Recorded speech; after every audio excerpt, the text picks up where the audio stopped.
Welcome to the Economic Development Committee, formerly known as Retail Committee. This is Wednesday, March 18th, 2026. Can we take a roll?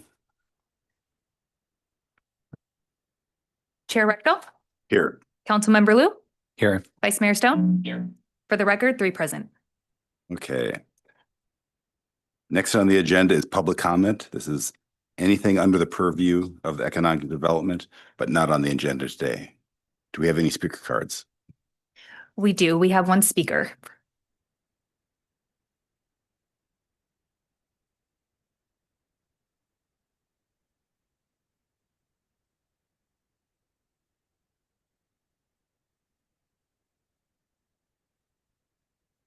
Our first speaker is Charlie W. Good. Thank you. And thank you, Chair and Commissioner, County Committee members. I'm sorry. Charlie Y. Dance, Palo Alto Chamber of Commerce. And I'm here today to talk on behalf of our businesses for the issue of the challenges they're facing regarding the unhoused population. And with economic development being a key strategic priority, this situation is not good for the economic development vibrancy of our streets, especially in the area of safety concerns. It's making it harder to attract staff and to retain staff. There's harassment of customers, as there was on Saturday morning, and there's environmental impacts of people, misusing the private alleys, doorways, and creating physical barriers even for staff and guests to come through.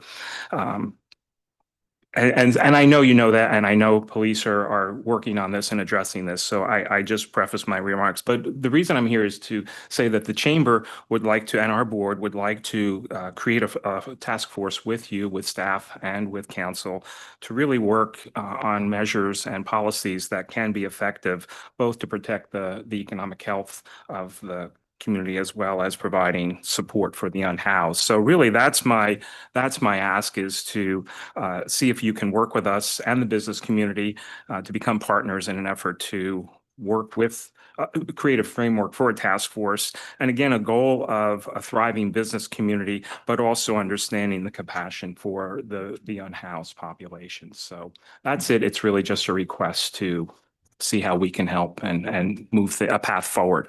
Thank you. Thank you, Charlie. That concludes public comment for items not on the agenda. Okay, thank you.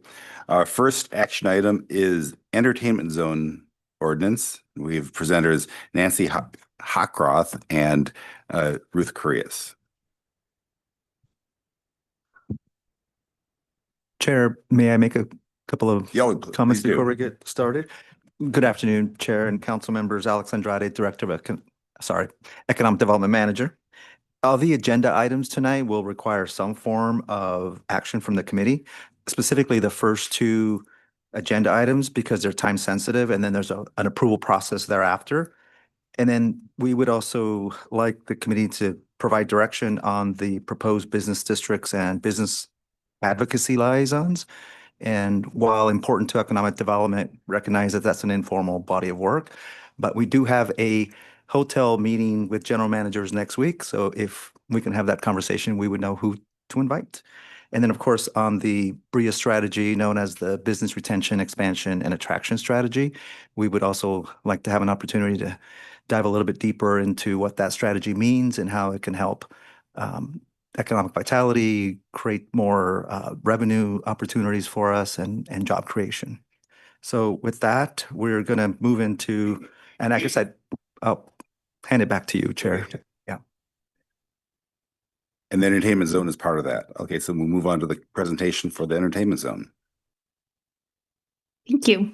Chair Reckdahl, committee members, my name is Ruth. I'm an economic development specialist in the city manager's office.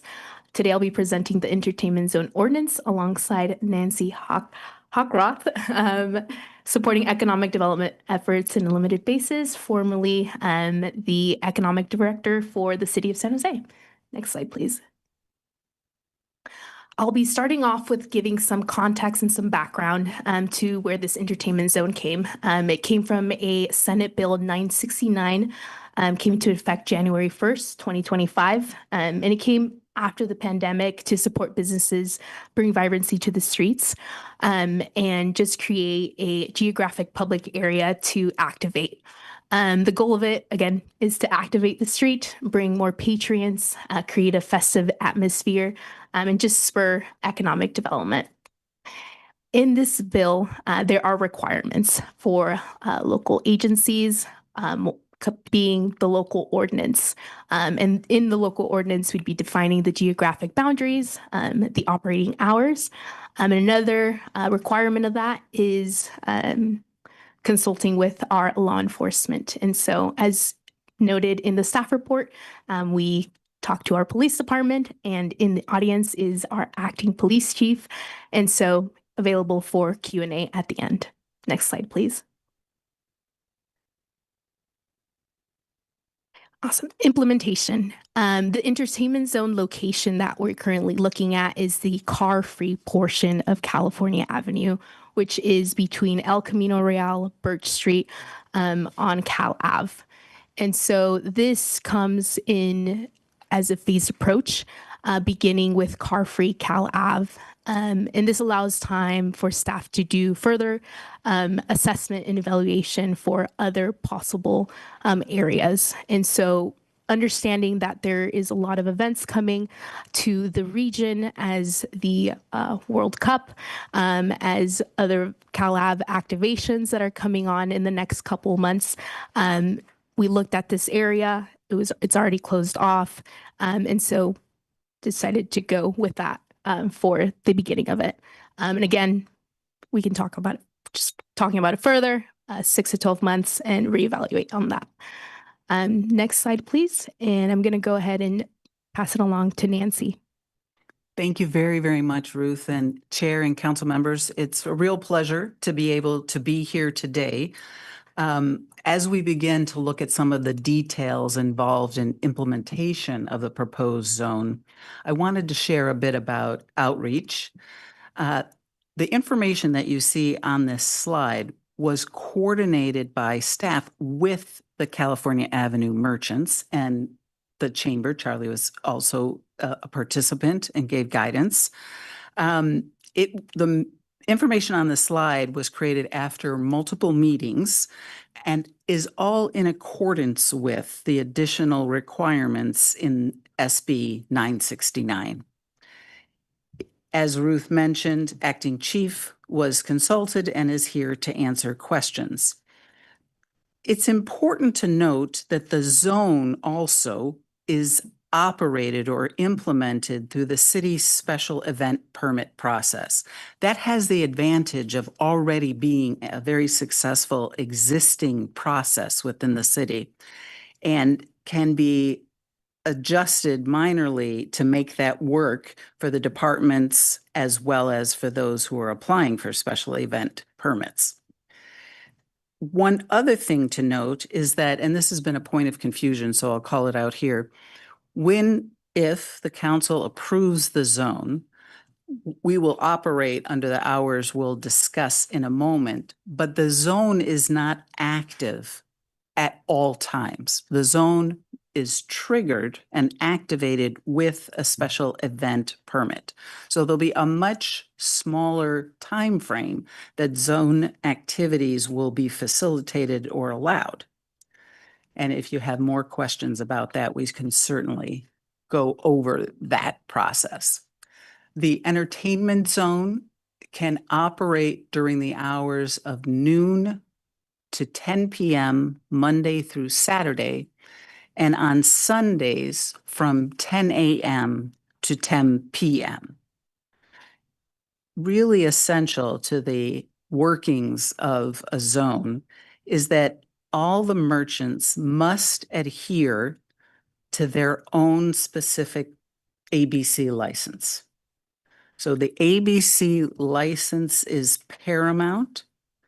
The material benefit that comes from Senate Bill 969 is the ability for merchants to sell alcohol as they already do and have patrons stroll or carry that alcoholic beverage within the confines of the entertainment zone. If an ABC license of a merchant is more restrictive, making this up, say they're only allowed to sell till 8 p.m., then they must stop operations at 8 p.m., even though the zone could technically be in place until 10 p.m. With that was also noted, per the language in the bill, each participating business will be responsible for checking identification, which includes double checking IDs, ensuring that people are of drinking age, again, which they are already tasked to do. And then participants will be given and must wear in the zone the same colored wristband. And one other important thing to note here, all the beverages must be served in an approved non-glass, non-metal container determined and noted within the special event permit. I'm sure you'll have questions. Will be available to go into more detail on these provisions, but on to the next slide in a moment. Yes, so next steps, what it looks like, if supported by the Economic Development Committee, the ordinance would proceed to City Council consideration for the first reading in April, and then the second reading April 20th. And so city staff in the meantime will also be coordinating with the merchants through a webinar to provide more information on this and what this would look like. And next slide, please. So the recommendation for today is City Council to adopt the entertainment zone ordinance to establish an entertainment zone on Cal Ave. And I'll defer it to Alex. Thank you. Before moving forward, I would look to City Manager Shikadas to see if he has anything to add. No. Thank you. That concludes the presentation. Okay, thank you. Any clarifying questions first before we go into discussion? Okay. Okay. Do you have questions or you want to just? Bunch of questions, but I could wait until after public comment or just go for it now. Can you unpack some of the context? So of course, I understand that a Third Thursday like festival could use this, farmers markets could use this. I've heard some talk about a World Cup type event on Cal Ave, but is there anything else in the ether that we're particularly thinking about in the context of this ordinance? Let me jump in there if I may. So you heard right. The things that we're largely thinking about is being the zone is a complement to the activation activities that you as a council have already been authorizing and working on. And so it's a tool to allow the merchants to draw in yet more visitors who can enjoy that experience of strolling and enjoying their afternoon or evening. The events of the Out and About, which will be remonikered, which was privately Third Thursdays, is definitely a near-term activation point, as well as events for 2026, which hopefully will include watch parties that will activate. But that isn't a restriction. The merchants themselves and or coordination with staff can propose the events, and a merchant or a group of merchants or the chamber could work to trigger consideration of event through the special event permit. Yes, I definitely think that the program should be much bigger than just what we can envision right now, and it should be organic and community focused. So how exactly do these special event permits work? Is it discretionary? Are they basically granted by right if you meet certain checkboxes?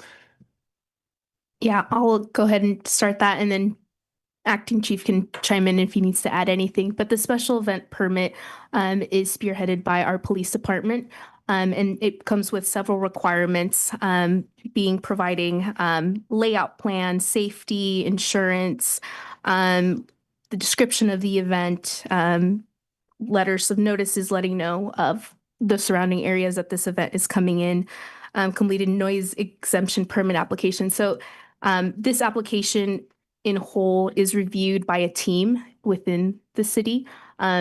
And so it's largely just to ensure that all teams, all departments are on board with this event. Okay, so that is relatively complicated, which is something that I am concerned about. How much would this permit cost?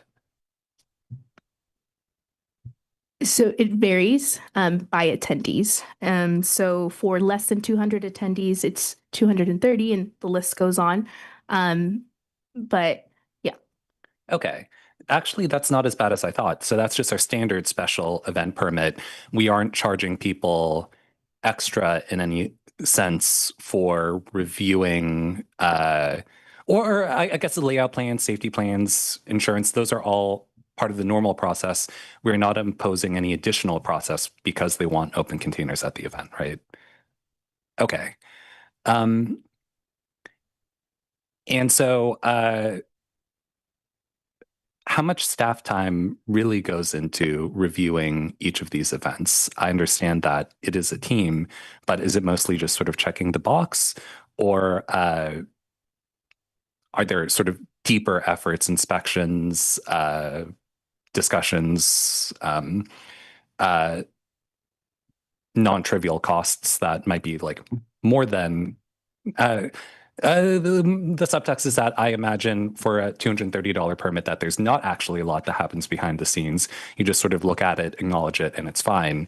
But can you tell me if that's not right, if there's actually a lot more that happens and we're just not recovering the costs? Yeah, I can't fully put it into a picture because I'm not part of the process in the city manager's office, but I'll let acting chief if he wants to include any detail there. But from my experience, just help supporting event producers and applying for these permits specifically for CalAv. It's just a requirement of ensuring that each department is looking at the parts that are critical for them and ensuring that they're being addressed by the event organizer. Assistant Chief James Reifschneider. To answer your question, I think the level of staff attention and time varies dramatically based on the event. So we're looking at these permit applications on an individual basis and assessing them on the merits. So as you point out, many of them are pretty straightforward and involve a relatively small crowd, and there's no red flags that there's any safety concerns. And so our review is pretty simple. If, on the other hand, someone's planning an event that involves hundreds of people and it's an evening event and there's alcohol to be served and it's in an open area and we have to be concerned about traffic or other businesses or blocking of traffic, et cetera, then there's a lot more that goes into it. So I would say, generally speaking, from the police department perspective, they're probably not very time consuming to process. Mm-hmm. And I would expect that at least during this pilot sort of activation period, there's probably not, I would guess, going to be an overwhelming number of these coming in. And so this gives us an ability to assess the impact on staff time, I think. Okay. Who can apply for these permits? Is it necessarily a business on the block, or could it be any community group? A broader group of people could apply, but that is in coordination with the merchants. Any permit, special event permit would also include notification, but we would, and what we have been doing is a fair bit of communication with the merchants themselves on a broader area of California Avenue, not just the closed area, but the event space would be on the closed area. So yes, you can, with coordination, not necessarily be in the zone itself. Or, for example, if a community group wanted to have a Lunar New Year festival with alcohol on the closed section of Cal Ave, would they have to, they would send some sort of notice to the businesses nearby, and presumably that notice requirement is pretty easy to fulfill and not complicated. But then would they need to, what do you mean they have to be in collaboration with the business? Does a business have to sell the alcohol on their behalf, or could they have a tent and sell alcohol? The way the ordinance is currently written, and the city attorney representative can speak to that, is that the first effort is it is intended by the merchants, and very much they want the events to support the businesses. Yep. That what gets sold within zone events come from the adjoining adjacent businesses, not have outside food or drink. We believe that there'll be room to reconsider that based on operations and other locations in San Francisco or San Jose do a mix of both. Okay. Okay. Sorry, I have a lot of questions. So the rationale for not expanding this more widely is just that we will by default give anyone who applies for this permit, give it to anyone who applies and meets these minimum requirements. So we do not want to necessarily make this program too large at first. Is that right? If I may, go ahead, Alex, if you want to. Councilmember Liu, can you clarify, are you speaking about the boundary of the entertainment zone? Oh, yes. I mean, for example, we're not doing an entertainment zone on Ramona or other streets because we are worried that some businesses will hypothetically do do like too many special events, have too many rowdy special events, disrupt neighbors, things like that. Not exactly, but we do, as a staff, want to take 6 to 12 months to assess and evaluate what things are working, what things are not, as it relates to the closed portion of Cal Avenue. We understand that there might be some businesses that are located outside of that area that might be interested. So staff provided a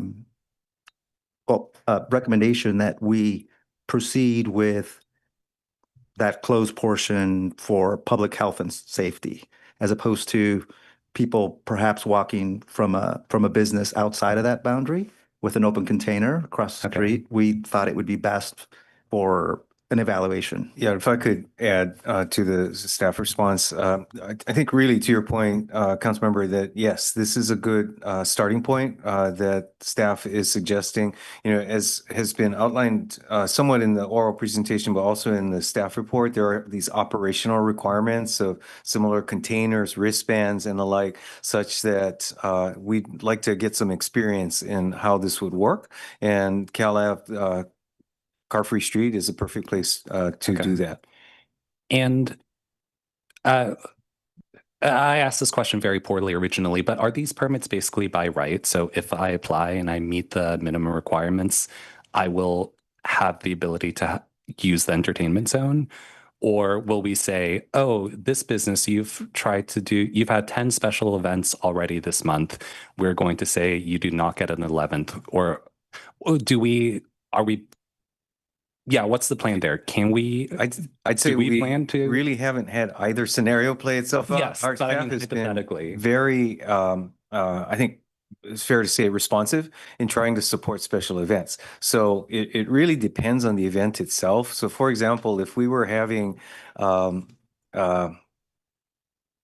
drifters who wanted to come onto the surrounding area of Cal Ave, we'd probably say, we need to understand better as to how that would actually work in consultation with the merchants and the like. On the other hand, if it's a cornhole tournament on Car-free Cal Ave, no issues. We just want to, again, ensure, in addition to, you know, the alcohol issues, there are providing porta potties, appropriate safety, parking, trash, all of those things that are typically part of any special event.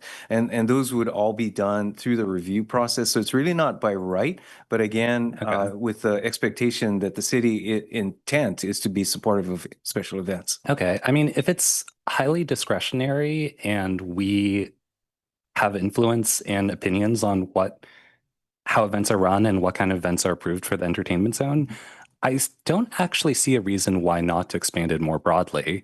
If you want to do a pilot, you can learn from both the closed section of Cal Ave and you can learn from the closed section of Ramona. If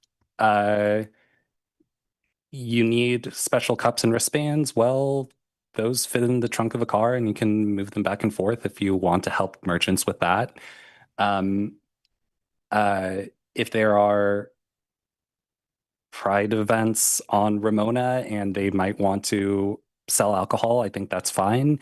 If there are any number of other activations, I think that's fine. We can decide what we want and don't want. So can you react to that? Like, why are we being so cautious if we can limit the events that we think, the number of events and the scale of the events and the potential disruption or things like that? It's a blend of things. One is the direction for staff, which I'm not a staff member, but I certainly have been paying attention to really focus and get done what council had asked and do it well. The other is that the opportunity here is to hone even more the business districts as a unit. And so there's been a fair bit of outreach and guidance coming from the businesses. And our opportunity from an economic development point of view is to do that with each zone. And that requires a certain amount of time from economic development staff as well as other staff in the departments. So by having a pilot period, as you rightly said, to be able to assess what is it going to take from the other departments and then for economic development to put down how much coordination, what is the plan to engage the other areas in order to be respectful that staff, including economic development staff, have a lot on their plates. Okay, I can understand that. I've taken a bunch of time, but appreciate that. And maybe I'll come back with some other thoughts and reactions if that comes up. Okay, good questions. Let's go to public comment if there's any. There are currently no speakers. Okay. Greer, any comments, questions? Well, George asked, I guess, some of the questions that I had. So I think I understand the way staff has framed this. I think most of it makes a lot of sense. I'm comfortable with kind of this idea of it being a pilot program. I'm comfortable with limiting it to CalAV, the closed portion, the cups, the wristbands, all that. Overall, I think, and I get how we're going to use this to better activate CalAV and increase community events. That's something I've really wanted to see for a while, so I'm really excited about that. Where I'm disappointed, and I'm curious the thoughts of the committee. I was hoping for I was hoping for this to be more, I guess, just the norm on CalAV, and not be a special, and not be it through this kind of special event. I think this is overly burdensome on staff, on the businesses, and from just a community perspective, you're not going to be able to. I don't like that. Thank you. Sorry, a little bit of a yeah. So thank you. From a community perspective, I think we're really going to engage CalAV merchants and the vibrancy of that street when, right, a community member can just say, I'm going to go down on a Friday night to CalAV, and I'm going to go to Italico or Taru, and I'm going to grab a glass of wine and just walk up and down the street and enjoy the beautiful weather.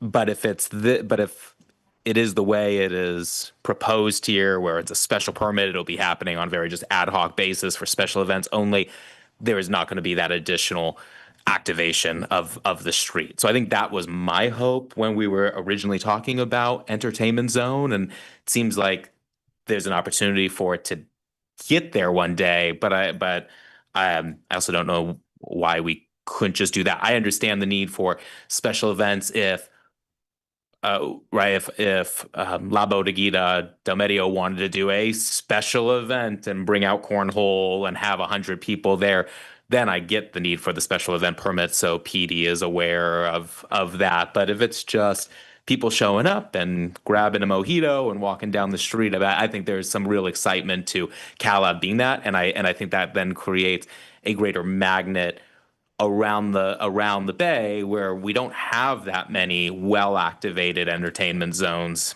yet. And I think we have an opportunity here to really lead on that and really make CalAV something special. If we do that here, I feel like we're dipping our toe in the water, when I think it'd be much more exciting to just jump in and see what happens. So that's my initial thought. I know Yeah, staff has a thought quick or response. response. We're following the specifications written into the legislation. ABC has trepidation about having alcohol in the public right of way. So their first goes are very much the legislation calls out that there must be a special event permit. So we agree. And so your idea is very exciting that in continued collaboration with the merchants, there could be fashioned a special event permit which allows for every Friday night and under these circumstances. But as a start in the proverb of walking before you run, that's why as a learning process, but certainly are excited about what you're saying as a possibility. So to get some clarity, we can a business apply for an ongoing special event permit for Friday and Saturday, for Friday and Saturdays to be able to do that, and then that is approved for X amount of Fridays and X amount of Saturdays for that business and any other business that applies? Tim, the city attorney representative may want to comment, but from my understanding, the first opportunity or what's designed in it is specific to the legislation because we're all very attuned to what they wrote, is that individual events are what was initially envisioned. The other areas, San Francisco and San Jose, for example, do not yet have ongoing. They're done in more control, again, in coordination with PD and safety. But in the talk amongst cities, we could see that that can be a possibility. But go ahead, I'm sorry. So we think we could do that under the law. The city could get there, but understanding what it will take and what demands on PD or trash hauling on all the other things that it's going to take, the pilot notion is what gave us that we could go a little slower to run faster.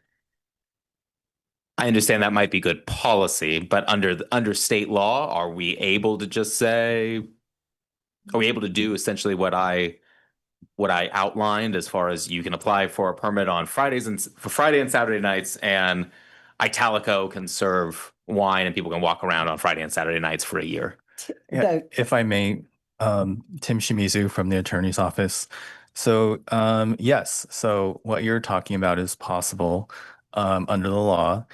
One of the things to think about is for any event, who is responsible, right? So in that scenario, if a restaurant wanted to sponsor, ongoing regular events, they could choose to do that, and the city can choose how it wants to respond to that. In another concept, though, if the space was just open all the time, like Vegas, more or less, and if you didn't have to get a permit necessarily, then the city by default that's the city space, right? So the city then has to manage that whole area in the middle. And so it has to consider, of course, through a pilot or other policy decisions, if it wants to take that on or not. But yes, there's different models in San Francisco where there are some examples of more ongoing events that happen on some regular basis, but those have defined permittees that take responsibility for those events. And I think generally that's the right way to go. I mean, I think a business owner should be able to apply for one of these permits to be able to be granted for a year, specified nights, whatever it may be. Follow all the kind of the rules and the policies that staff laid out.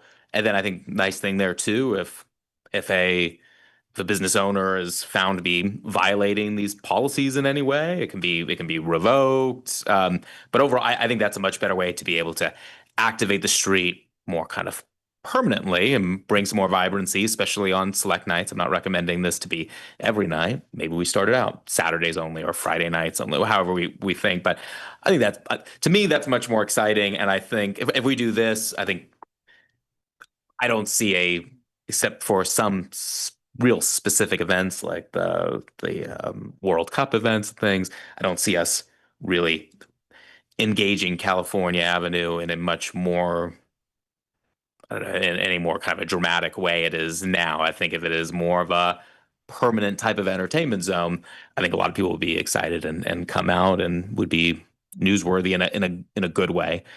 So those are just my thoughts, and I'm interested in what the committee thinks. Just But, yeah. one quick note, and thank you for that, is passage or approval of what is written facilitates what you're talking about, because it has the broader hours where the merchants could come in within it. So by approving staff's recommendation, there's all that you need in order to get there. The coordination piece with the merchants, we would want to be true to the coordination that has been done and ask them, what do they envision? So that's great. So the ordinance as written, a business could technically apply for an ongoing Friday night entertainment or special event permit and be able to do that. Yes. And then the staff would have to assess what is entailed in that specific Friday night series, what maybe police assistance or trash assistance, because every single evening that is so, there will be actions and activity, plus the insurance requirements from the merchants or the chamber that has to be in place. And I think so that's good to know that the ordinance itself wouldn't have to be changed of this. I do think it would probably require direction from the committee or the council to express to staff that our intent is to really market that then to the business owners to be able to say, hey, this is available. Because the way I read it, it seems to me a very much a one-time event. And I think a lot of the business owners will read it that way. So if we can also market it to them and say, go ahead, pull the permit for all Fridays, I think that would be helpful. Yeah, go ahead. Oh, and so just as an example, a lot of these ongoing events, say in San Francisco, a lot of them are sponsored. The permittee is usually like the neighborhood block, like business association, that kind of organization, because they can collectively pool all of the requirements and insurance, spread that out among its members and apply with sort of one voice. So, the more that the business is on this, maybe we'll start a better dialogue on Cal App businesses to have maybe a little bit more coordination to do that, because I think that would really help everyone sort of understand that they're all in it together and they can share those requirements, but also have coordination about, okay, like, well, who's, do we have to fight over Fridays, things like that. Yeah, I agree with that. I would also note, I think, Councilmember Stone, to your point, I don't know that our special event permits are currently structured around that. So I do want to make sure that we don't run into an unanticipated obstacle in our authority for the special event permits. The one other dimension that I have heard has been an issue, and so I'll make this an open question to staff to respond to, is whether there is any uncertainty on how ABC would react to this approach. And I know that I believe many of the merchants are apprehensive of not going sideways with how they would respond. So I think it may be useful for staff to take this feedback and to do some follow-up just to ensure that we, again, don't run into some unanticipated obstacle in how that might be implemented.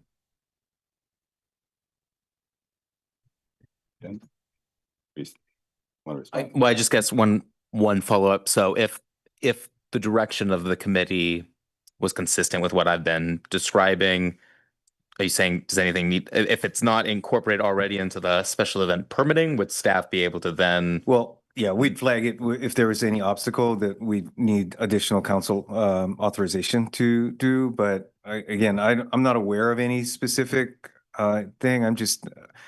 I always worry about trying to apply this to that. Right. Yeah, without fleshing that out a bit, rather than setting this expectation that it's doable.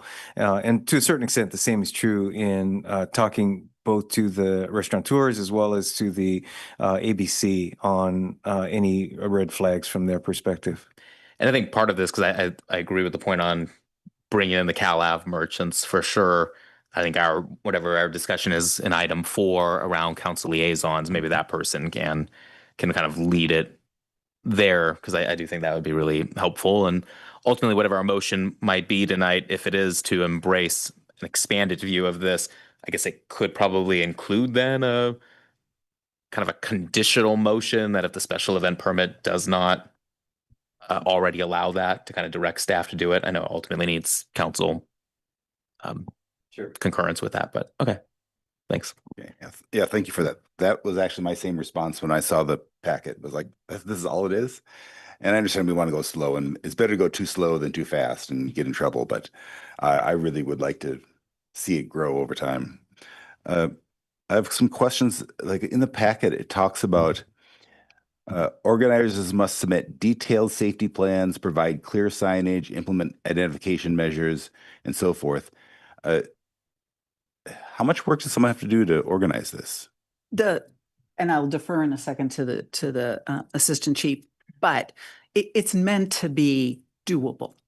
So the signage is as straightforward as having every place that you enter or exit to be clear, you can't take your alcohol outside of this location. So it's really straightforward, and there are templates that can be followed, so the merchants don't even have to create their own, or the chamber wouldn't have to create. And with the safety plans, there have already been many activations on Cal Avenue, and trying to learn from those experiences to make it commonsensical. And then if the chief would have any. Yeah, so I'll add that generally that's not a burdensome process, and it's something we do with special event permits already. So really that generally looks like, based on the size and type, the size of the event, the size of the anticipated crowd, the type of the event, the activities going on, we're looking to find out, do they anticipate having their own security? Do they not? Is that armed security? Is it not? We may have an opinion as to whether security should be there or not. And why that's relevant in part to our analysis beyond the obvious is this proposal as it stands right now doesn't include any ask for additional PD funding to support this, nor is there generally a presumption that there's going to be any fees to the host to have PD present. So it really is operating under the assumption that we can work with the applicant to come up with a safety plan where we feel satisfied that we don't have to dedicate specific PD resources to watch the event. And so we just want to make sure that they've thought through the contingencies of the event and have a safe event planned. It's not uncommon for us to have events that do require a security, unarmed security or otherwise there to support an event. And that always, to a certain extent makes us feel more comfortable that at least there's somebody with eyes on the event that can give us a timely notification. I'll add on just on a related note, part of the reason maybe the small footprint here makes a little bit of sense is it does give us the ability to test this exact proposition, right? So if we get a lot of applications for really large scale events that are going to require dedicated PD staff to support them, then we may have to think about how we're going to pay for that. On the other hand, if the applications we're getting are generally reasonable in size and don't require dedicated PD support, then we can support lots, then we can feel more comfortable approving a lot of them. Tim had mentioned insurance. So whoever organizes this also has to provide insurance? Correct. Yes, so the special event itself does require a certificate of insurance, but it also, for the businesses themselves, they already have this insurance as part of their ABC. So being part of that, it would require for the event to have it itself, and then understanding that the business already has it per their ABC. And how big if I want one night insurance policy, how much does that cost? The general liability usually covers up to $1 million in expected costs if that should happen. And the costs, And I bet that since Charlie's in the room, he probably knows. But it isn't astronomical. If you're going to do multiple, then there would be somewhat of an increased cost, but others, or if the chief may have a sense of what the cost would be. I don't off the top of my head know what the insurance cost for a singular event would be. Charlie, do you have any? Oh, for one night. Okay. So that's good. I was worried that was gonna be thousands. And so the paperwork that they have to do, is it like a postcard or is it like 10 pages of double-sided forms? Closer to a postcard than the 10-page packet. I think it's 1 or 2 pages, if I recall correctly. You may even have a sample, but of the special event permit as it exists now.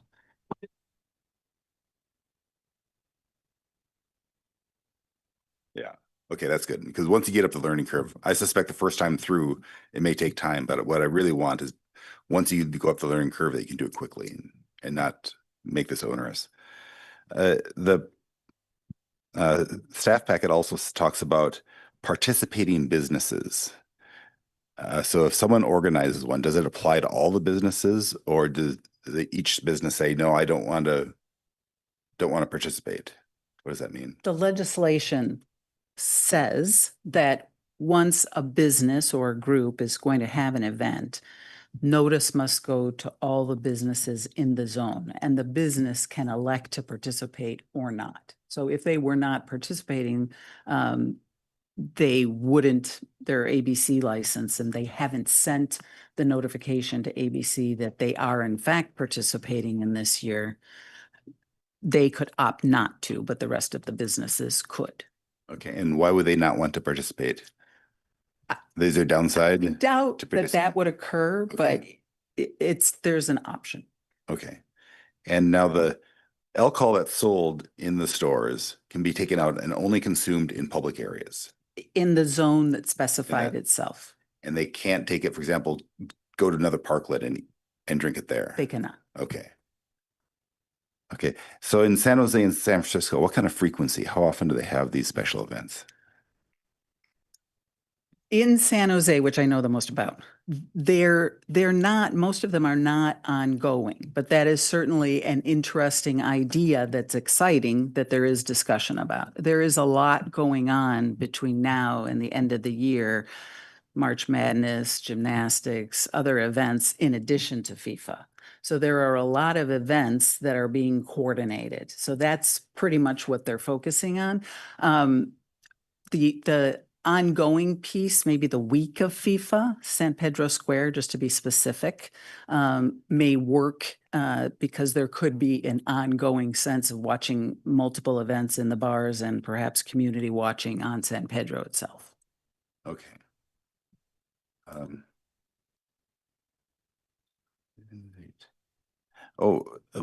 Let's talk about off sale. Country Sun has an off sale license. How are they going to work with this?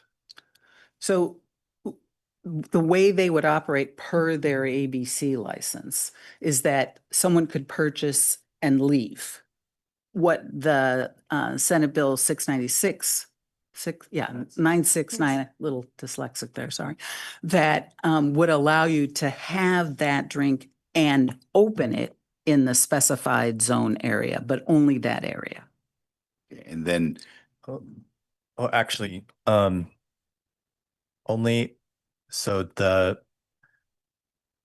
this entertainment zone's eligible businesses only apply to on-sale licensees. And so an off-sale licensee, say if they're an off-sale licensee means like they're a retail store, they sell alcohol. That's basically intended for people to take home to drink or drink somewhere else, not at that store, right? So those state law doesn't currently allow off-sale licensees to participate in an entertainment zone. Typically, it's only to on-sale licensees in certain categories of breweries and wineries that have on-site drinking. So, for example, the wine store has wine tasting. So I assume that they have on sale and off sale. So yeah, assuming that they have the right kind of on-sale license, because if they're serving there, then I assume they do. Okay. Yeah. But if a store like Country Sun doesn't have some kind of program where they actually serve alcohol for drinking on site, it's likely that they only have an off-sale license, which is not allowed for entertainment zone purposes. Yeah. Okay. And then wristbands have to be used. The organizer provides them or the city? It can be done in multiple ways. The most streamlined is all the businesses would agree on a color. And so just use the same wristband in effect and do it by store is the most. And once again, just to be clear, that's a requirement of state law. Yeah. To have the wristband. Yes. Okay. Okay, that's all I have. George, you have a? I'll throw in a couple of comments. Yeah, sorry, excuse me. Chair, would you be interested in opening up public comment? We have somebody. Yeah. Okay, great. I'd err on having too much public comment than not enough, so. Wonderful. Our first speaker is JC. You can go ahead. Yeah. Okay. Hello. Thank you, City Council, committee and staff for giving me this time. Representing an upcoming business on Cal Ave. And my question, a couple questions regarding the insurance portions that would the city be extending the cleaning services to properties, not necessarily public properties, on Cal Ave in case there's certain areas on Cal Ave that are currently more accessible. And so if there becomes an issue with lots of refuse and stuff on property and stuff, would the city be willing to help with that? I mean, I currently kind of clean up on Mondays already, but I'm willing to help clean up as well too for these events, but kind of an ongoing basis might not be something that I'm always able to do. Additionally to that there are, some properties have security cameras around the perimeters. The property I'm working with does have security cameras around the perimeters. And so if there are instances, damages to the properties and such, how is the responsibility delegated to, or how to offset the property owners themselves so they're not responsible for any said damages done on their properties? And that, overall that I'm for these ideas for these open containers and these entertainment districts, but I'm also just a little bit, concerned that how to monitor any potential insurance liabilities that may come up, and how can we meet in the middle for that to make it a little bit easier?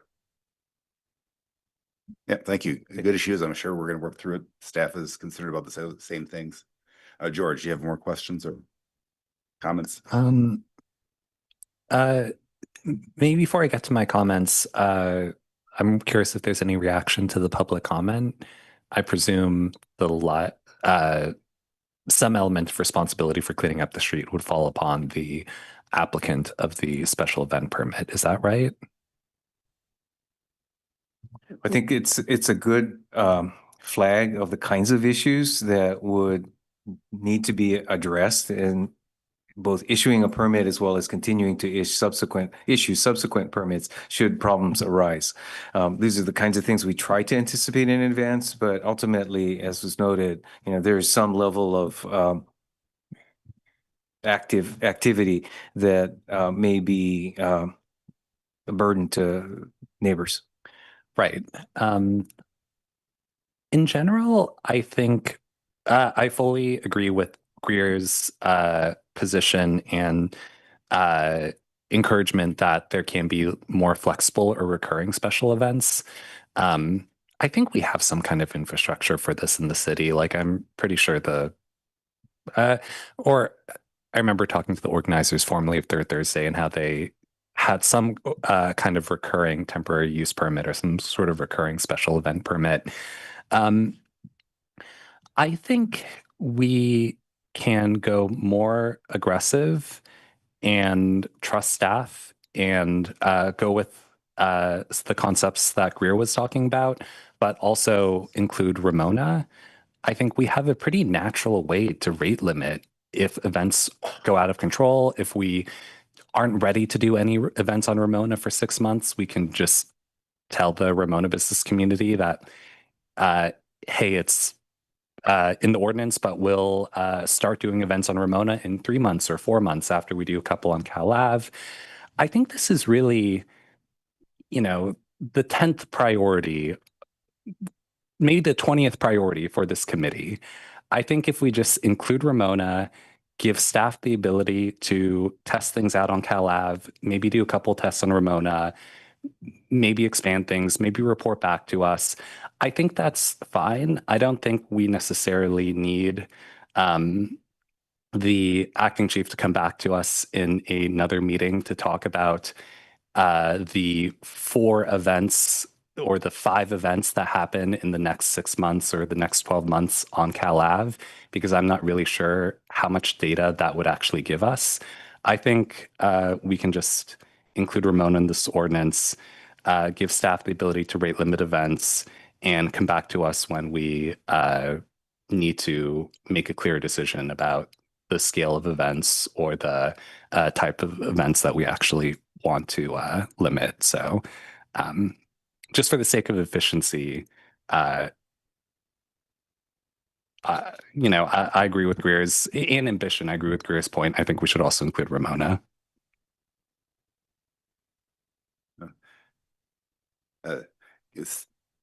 What is staff's opinion of, would you rather do it in 2 steps, or if we did one and just didn't accept Ramona applications right now, would that be? So a couple options, and again, I'll ask the question to staff. We could take the committee's recommendation and do whatever homework we need to do between now and taking it to the full council, assuming there's no issue. We, again, would incorporate the committee's additional direction into what we bring forward for the full council.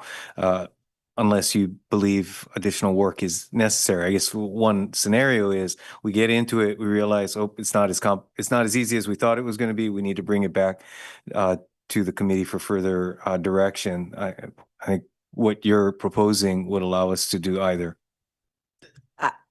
As the outside input, it would make sense that we could do that. I would just make sure that we had, in fact, followed up on a couple of things that got raised here, plus have a conversation with the Ramona merchants. Yes, just noting that as noted, there really has not been any outreach on this specific topic with Ramona merchants. Yeah, and my intention is to give staff the discretion to do that outreach, maybe do one event. And if there's a lot of negative feedback, don't do more events and come back to this committee in 6 months or 12 months and talk about both Ramona and Cal Ave.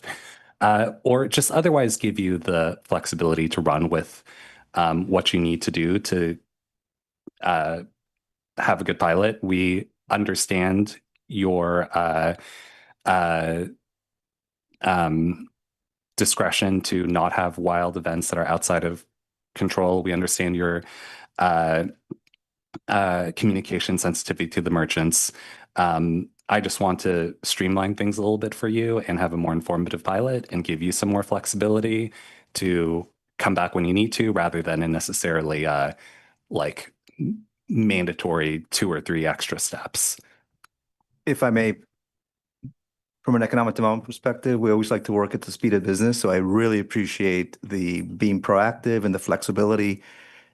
One concern I would have is if we proceed with both the entertainment zone on Cal Ave and Ramona, and we find that merchants from both of those business districts want to host some sort of a FIFA event, then staff resources would be strained and able to have a successful event on both of those business districts. So that's something that we would need to.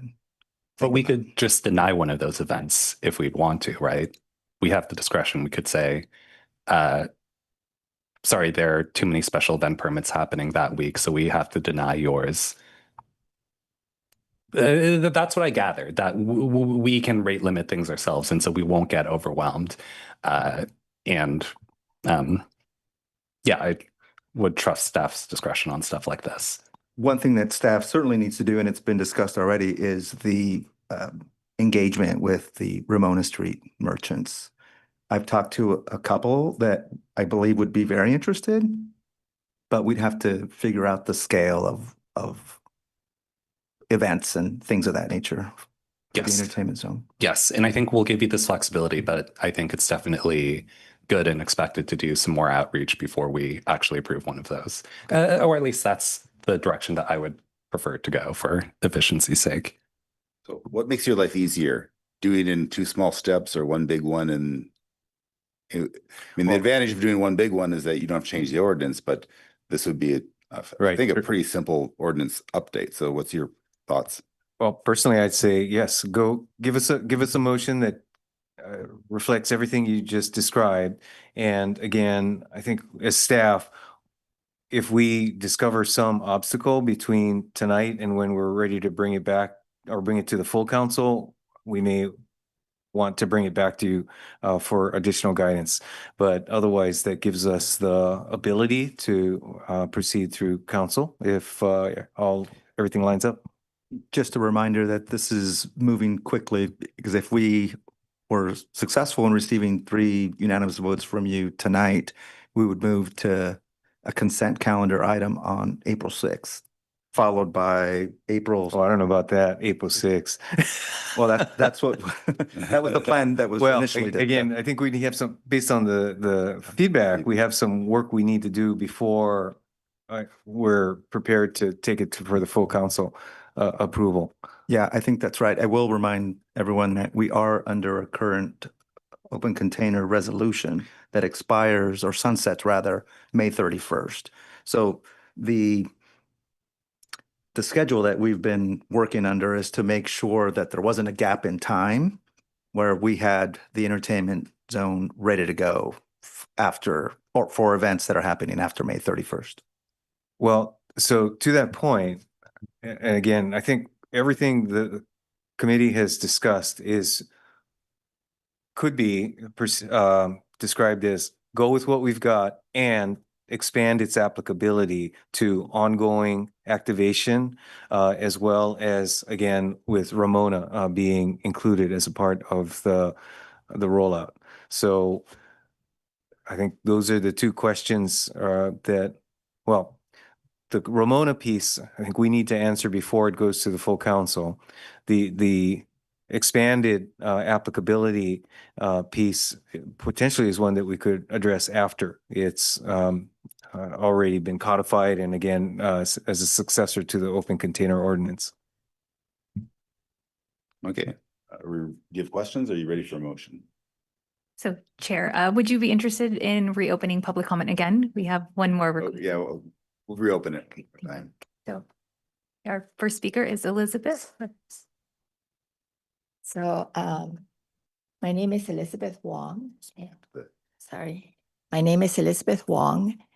And I just had a very small comment. And I think that the merchants on Ramona Street have to be informed, tallied, they have to have their own discussions and see how they would like to approach, the special events on Ramona Street.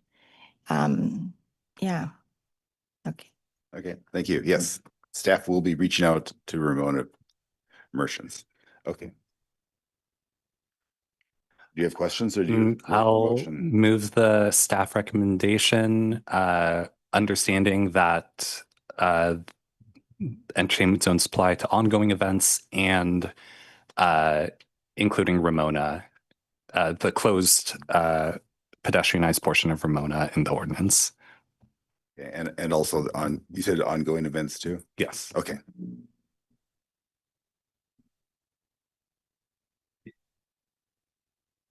I'll second. I wrote up a motion that's very similar. I can send to the clerk right now, and if George agrees, then that's what I was working sure, on the last that'd be few good. moments because I think it reflects what you just said.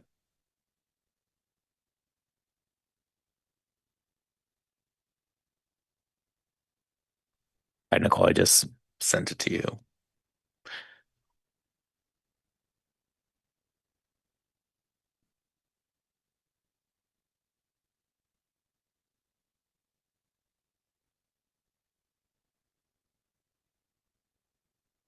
And while Nicole's getting that and putting it on the screen, I'll just read it to see, George, if this reflects what you just said.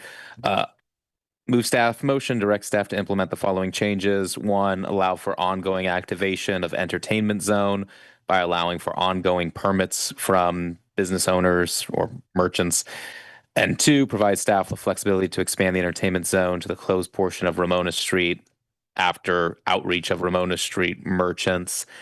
And then maybe three, actually, which I didn't include, but to also direct staff to modify the special event permit if necessary to allow to effectuate this direction.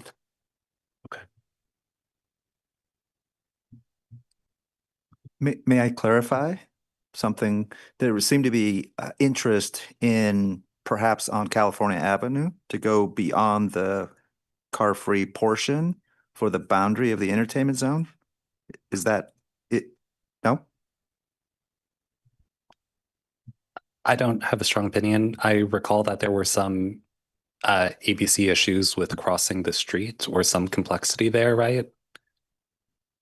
Longer discussion, but love the idea. The notion would be that as part of the responsibility of the merchants, we have to research exactly the best way to do it. Plus, the most common thing to do would be also to close the street. And that just has more expense for the merchants. So we just would want to think it through.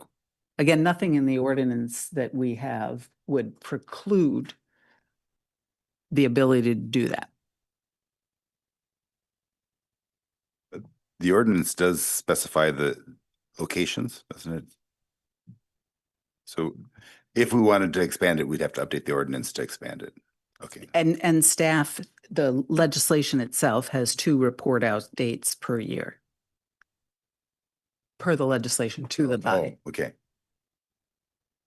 That actually, well, one question then, for example, during the farmer's market extends beyond the pedestrianized part. It extends a little bit onto Ash. It extends a little bit down the other alley by Country Sun. Is it too pedantic that we need to think about those areas if the farmer's market want to have an entertainment zone, for example? Like, would it matter that those areas are not included in the ordinance right now? And ask Tim to verify or correct me, that per the legislation, it's very specific. We have to draw in the opportunity for the zone. Otherwise, that puts their ABC license at risk. Okay. Yeah, so just to be really clear, the boundaries of the zone determine 2 things. So number 1 is all the participating businesses have to be within touching the zone. And number 2, the zone is establishes where people can take their drinks outside of the establishment that sold it to them. So since the farmer's market footprint extends beyond, say, the closed street, the regularly closed street of Cal Ave, if you wanted to include that, whether that's including the businesses that go beyond or to increase the area that people can drink their beverages, that would need to be addressed in the ordinance itself. Okay. I mean, but this is not set in stone, right? We can change it any time. Yeah, I think you can change it. Yeah. This. Yeah, I would think we've already expanded it quite a bit. May burden the hand is, and then in parallel, we can look in whether it makes sense. Particularly if there's businesses outside that are really interested, then we can come back. There aren't really businesses. Well, I mean, at least not on the farmer's market time. I don't think they're really businesses. So yeah, I think I'm fine with this motion. Okay. We can call the vote. Okay, Vice Mayor Stone, Yes. Councilmember Liu, Yes. Chair Rectal. Yes. Great. Motion carries unanimously.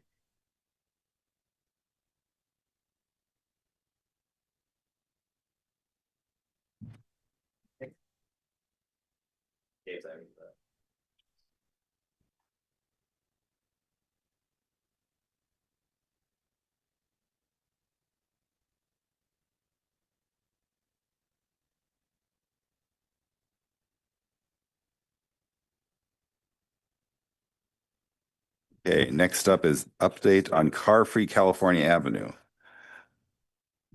On this particular item, our project manager, Bruce Fukuji, is here to present the item. And just over a year ago, the city council approved the permanently closed portion of CalAb as we've been discussing. But this outdoor activation program and slow bike lanes has been a project that's been ongoing. We've had quite a bit of merchant engagement since I arrived on December 15th. I think my first meeting was December 16th. And so we've been meeting with them monthly, sometimes more than just once a month. So we feel there's a good project before you. So I'm going to hand it off to Bruce. Thank you. Good afternoon, Bruce Fukuji, Assistant to the City Manager. Really pleasure to be here. Really been looking forward to this opportunity to share the progress we've been making on car-free California Avenue. So I'm going to walk you through the sort of 10 or 11 slides, and then really looking forward to the Q&A as part of that. So go to the first slide, please. Okay, just a sec. Is that's the first line? Yeah. Okay, so there's been a slight presentation slide. That's okay. That's fine. That's good. Right, so what I want to do on our progress report here is I want to talk about the design and merchant engagement process that we've had, some of the recommendations that we're having for pre-approved parklets, the street space utilization, what we found from that, and then to go over the ped bike considerations we've had and how to design the street. And then we have an illustrative plan of the kind of hypothetical build out of the street. And I want to be able to talk about that in the next steps. Next slide, please. Yeah, that's great. That's fine. No, that's good. All right. So we had the last meeting that we had at council was back in June, where we had a study session going over the plans for activation for California Avenue. And what came out of that council direction was to really look at how to pursue standards for parklets for all year-round dining. That was a key issue about what to do to really accomplish being able to have the all year-round, all-weather improvements for outdoor dining and to have parklets. So we've been looking at standards for that, and then was asked to really utilize the ARB for design recommendations and review. We've created an ARB ad hoc committee. We've been working with them very closely. I'll talk about that in a minute. Also, there was a question about looking at edge materials around planters and also making sure that the outdoor dining areas are equivalent to what is existing.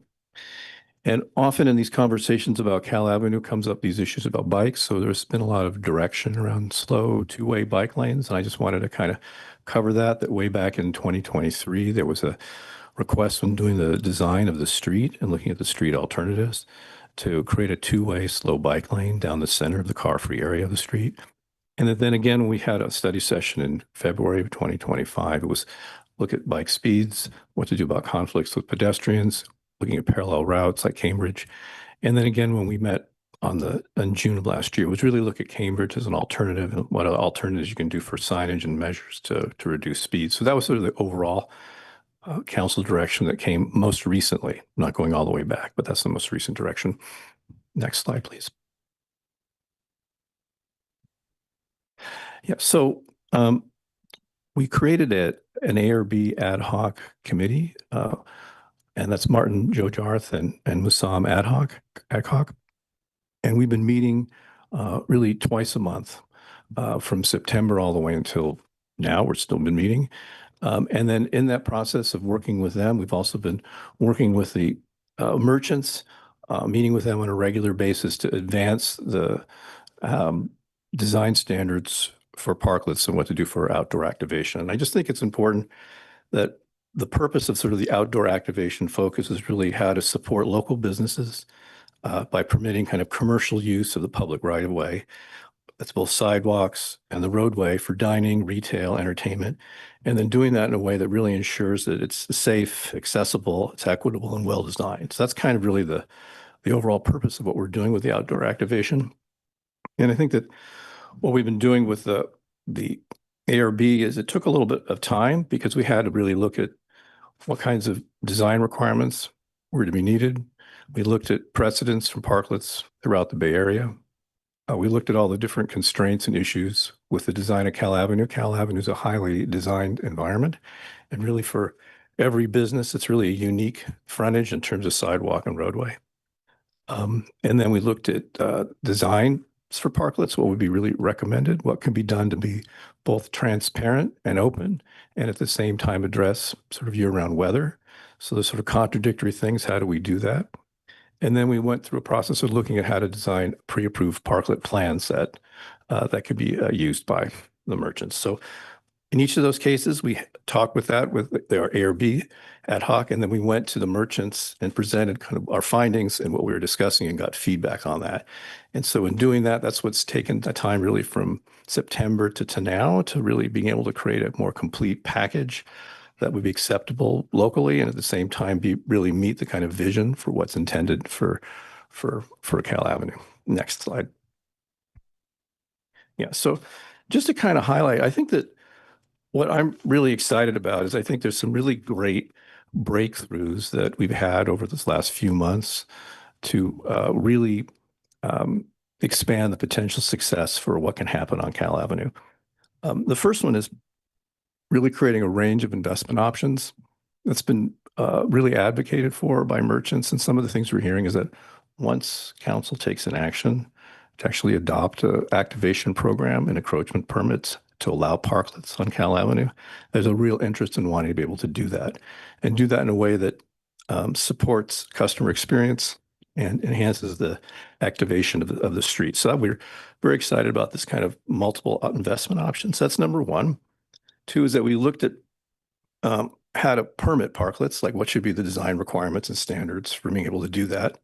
And then learning for what's happened citywide so that we can apply that to the unique conditions on California Avenue as a car-free street, which is, I think, one of the more exciting things about what we're looking at doing. And then we looked at advancing a pre-approved parklet plan. So really 19 out of 20 existing restaurants would be able to have a pre-approved parklet in terms of thinking about the layout of the street as a whole. So I'm excited about that. I think it's a great finding that came out of the work we're looking at. The other thing is that we really spent time in the design on what to do about equivalent area. So I'll go through that in a minute, a little later this slide, but just making sure that the amount of dining that's there is equal to or greater than what's currently there. And then some really good solutions for what to do about year-round dining and transparency. And I'll talk about that for a minute. And then, and so I think those are sort of some big, I think, wins in terms of what we think can happen here on California Avenue, sort of big breakthroughs. Next slide. So with the pre-approved parklets and parklets in general, big challenge on Cal Avenue has been the gas mains that are on there. There's a gas main that goes really along the southern side of the street. It's really 29 feet from the storefronts, but what to do about that? Because initially we were looking at not having any structures that can really be on that. So we looked at what the setbacks would need to be, like a 2-foot setback from the gas main itself, and then looking what to do for laterals and being able to make improvements can be done over laterals if they can be easily removed, or they put in a gas shutoff valve. So some strategies for being able to kind of mitigate impacts on laterals, but really setbacks from the mains.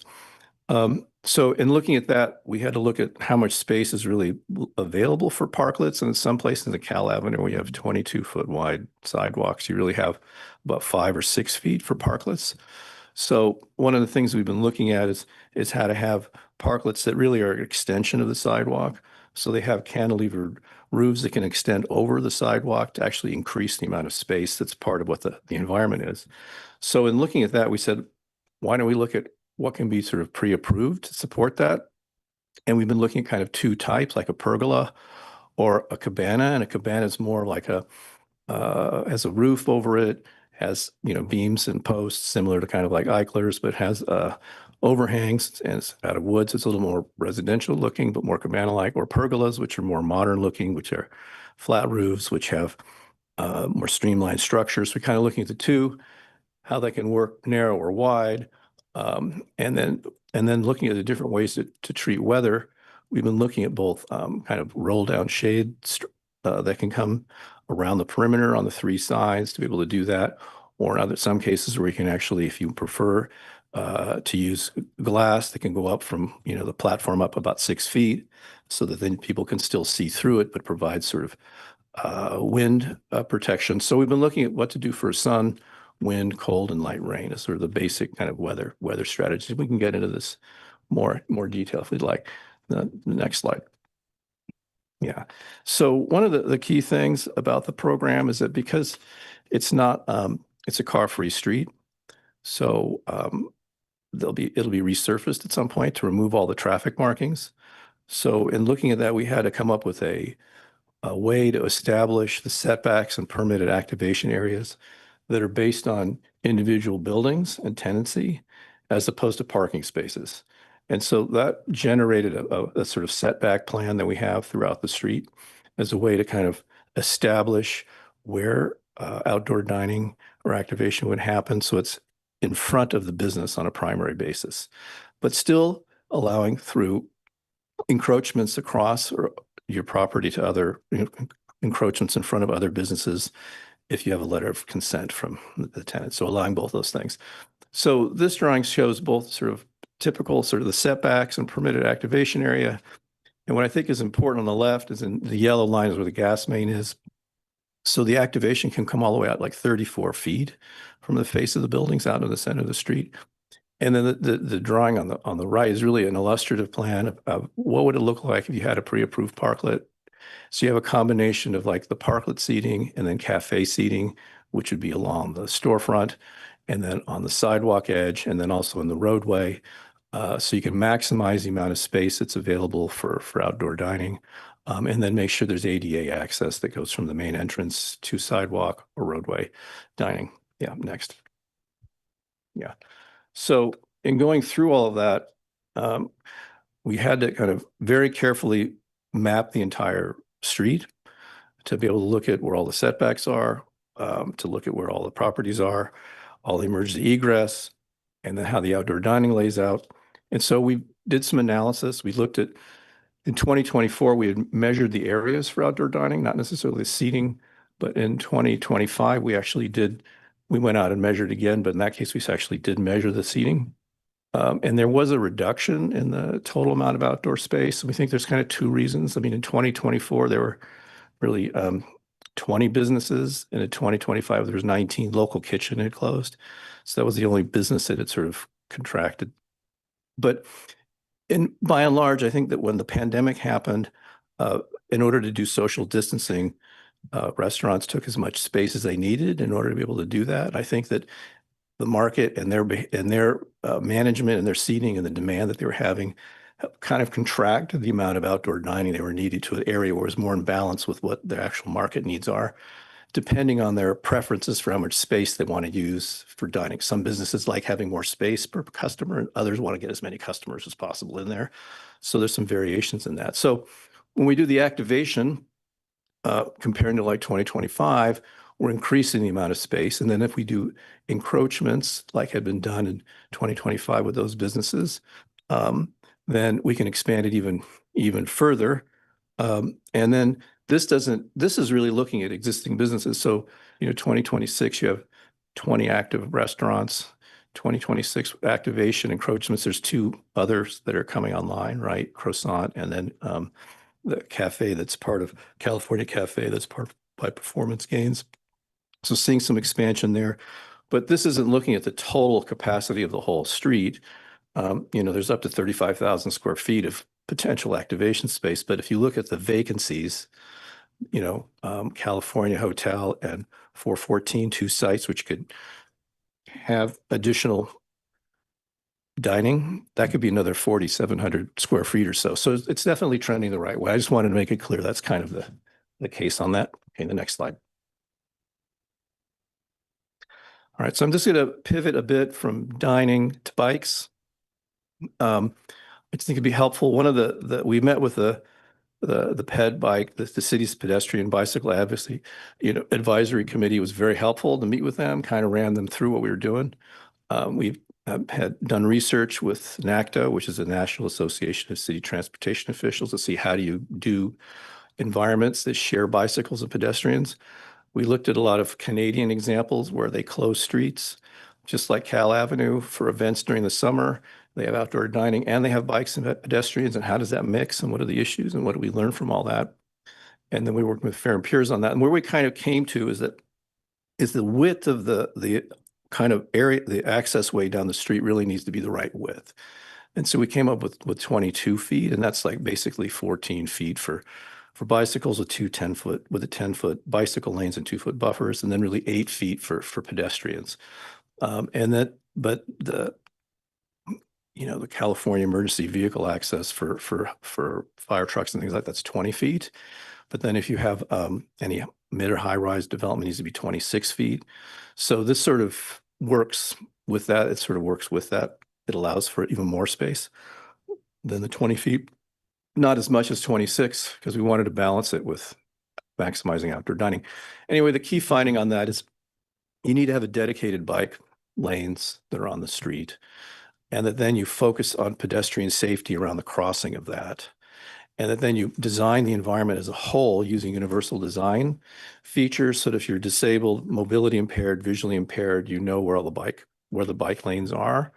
And so we looked at how to go about doing that. And then at the entrances, at Birch and at El Camino, that you change travel directions for those coming in to help slow them down. And that's really the main strategy. So I just think it's helpful to hear all that because that's kind of your pedestrian bicycle advisory committee really liked this approach. They're very, very supportive of this as a strategy. On the next slide. So I just want to show you how this kind of adds up on the plan. I think it's helpful to see the street, like the vision of how the street works. So you have the El Caminos on the left, Cal Avenue, obviously down the center. This is broken up into two drawings, one on the west side and one on the east side. The two-way slow bike lanes shown in kind of a sort of light brown color. It's a classic color that's used for bike lanes in Europe for parks and parkways and other things like that. We're kind of thinking of California Avenue not as a street anymore, as a road, but more like an open space for pedestrian environment. So to really distinguish that, because part of the challenge is that this is a bike route that takes you south, it takes you through and under the Caltrain tracks and takes you up to Stanford Research Park. It's really a through route. So you want to really clearly define this as a separate segment that's really for slow bicycle movement. So that's the center part of that. And then there's a pedestrian promenade that's, in this case, it's shown as sort of large, sort of 2-foot by 2-foot squares of thermoplastic that put together make like 8-foot stripes. And so you band the pedestrian environment as you're walking down that. So that's really clear where that is. And then separating the pedestrians and the bikes are these truncated, domes. They're not really domes, but they're really tactile warning strips that aren't tripping hazards. They're not bicycle hazards when going over them, but they're very clear to delineate where these zones are for people who are mobility impaired. So that's the circulation part. And then in red dash are all the setbacks for all the outdoor dining. And then the dark blue are pre-approved parklets. They're equivalent to the size that you have of parklets throughout the city, whether it's parallel or angle. And then the light blue is cafe seating. And what's shown here is the amount of area that would be equivalent to what each of these businesses are using today. So that's this drawing. And then the main thing to notice is that there's very, very focused places and locations for pedestrian crossings of the bike lane. So you're narrowing that sort of crosswalk from being all the way across the roadway to just being really about the 10 feet, the 14 feet of crossing the bikes. The next one. Yeah. And so there's from Ash Street to Birch Street. The other strategy we're looking at is concentrating bike parking at the entrances and looking at how to remove some of the sidewalk barriers to outdoor dining. That's bike parking. It's, in some cases it's newspaper racks. In some cases it's planters. We're kind of looking at what's the set of minimum things that would be helpful to eliminate, to help reduce sidewalk barriers to outdoor dining. And so that's where we're looking at for bike parking. So anyway, that's kind of the vision for the street and how it works. We've worked with the farmers market and looked at what its impacts are and how it would operate doing here. And we're looking at them having between 77 to 82 or 83 stalls, and their design goal was 80. So we've been working with them to make sure that their needs would be accommodated also. Next slide. Yeah, that's it. Yeah, this is the end. Yeah. So just in terms of, thank you for your patience. I went through that. Our kind of next steps, we want to go to the ARB on the 16th, come back to the Economic Development Committee on May 20th, and then go to City Council for consideration on June 8th. So anyway, thank you. If I can just add and apologize at the beginning, I should have said that this agenda item was meant for the committee to receive the staff report today, provide staff input, but there's a process where we expect to get in front of, as it's located on the screen, we would go to ARB and then come back to the Economic Development Committee for full input, and before we obtain a recommendation to get in front of City Council for consideration. Thank you. Okay, so it's an action item, but we don't need an action today. Well, certainly staff is here to obtain information that will help us prepare for the ARB meeting. Okay, very good. Do we have any questions before we go to public comment? I'll ask a couple clarifying questions, just focus on the slides.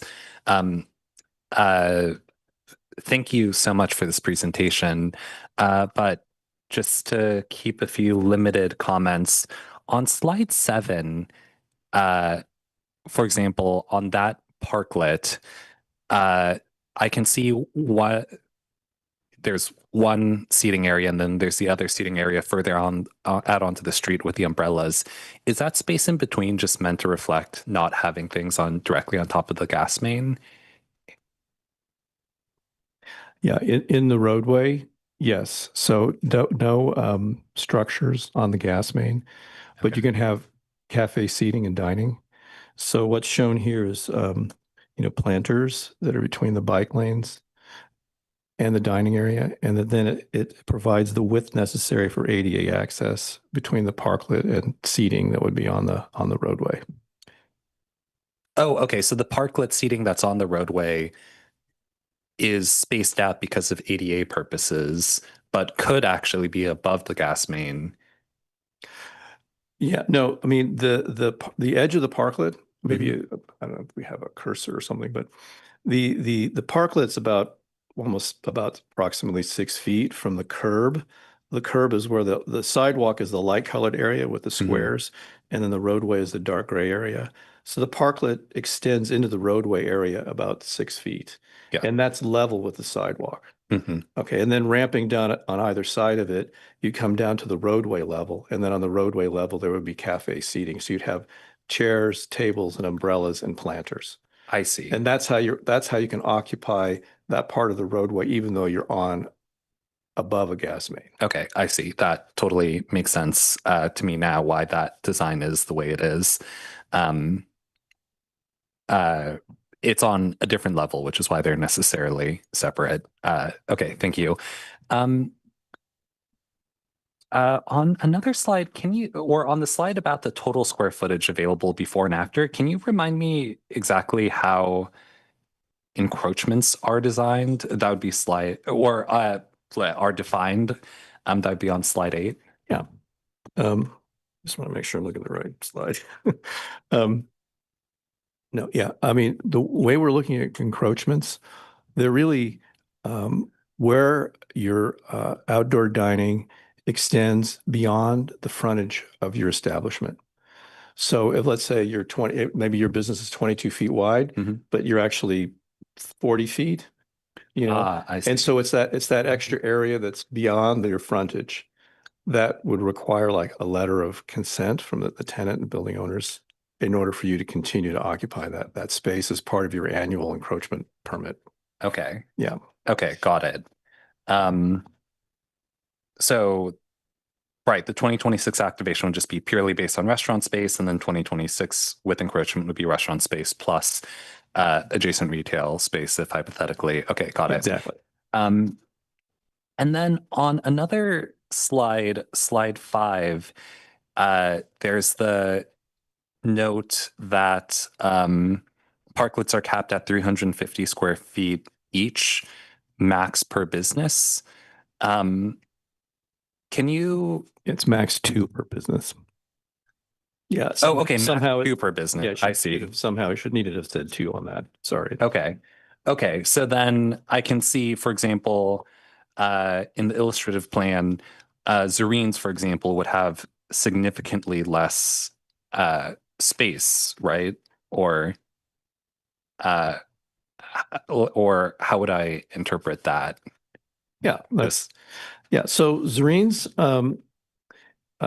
has one of the largest frontages. It's like 66 feet in there. And you know, because we're making the access way a little bit wider, it would sort of reduce some of their area. They can encroach though. What's interesting about Zareen's is their property line's really not at the edge of where the former Starbucks is, but it's actually like 8 or 9 feet over in that space between the two buildings. So they actually, part of their property is that space that's between the two buildings.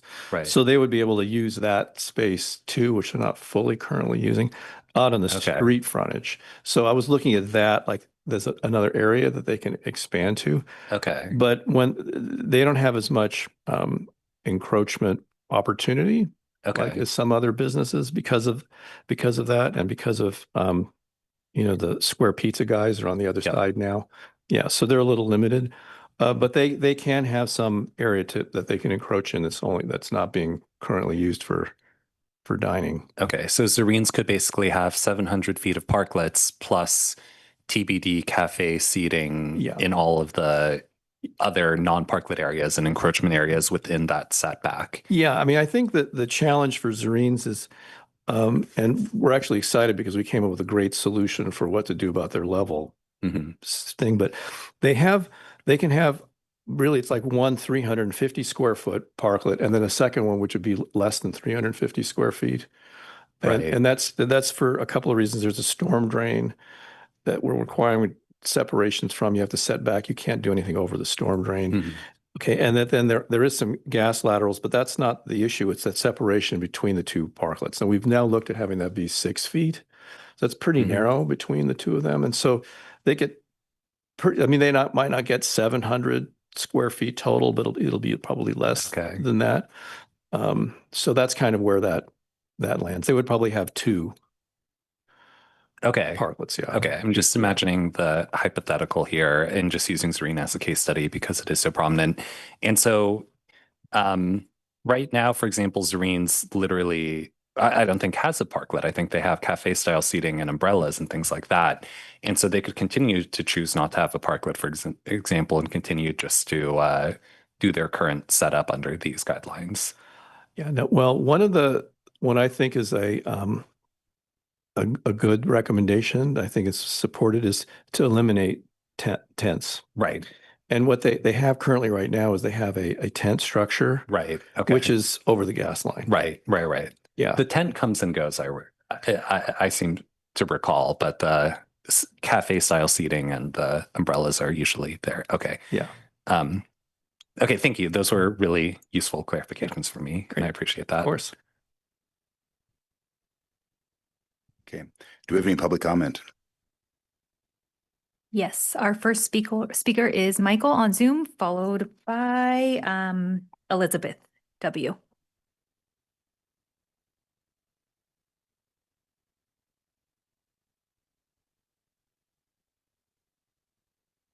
Michael, you should be able to unmute yourself and speak.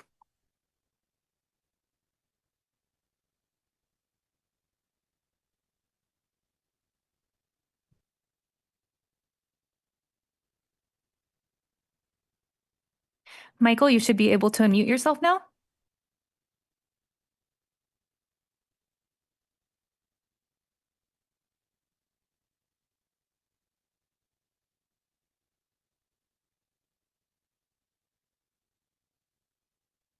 Our next speaker is Elizabeth W.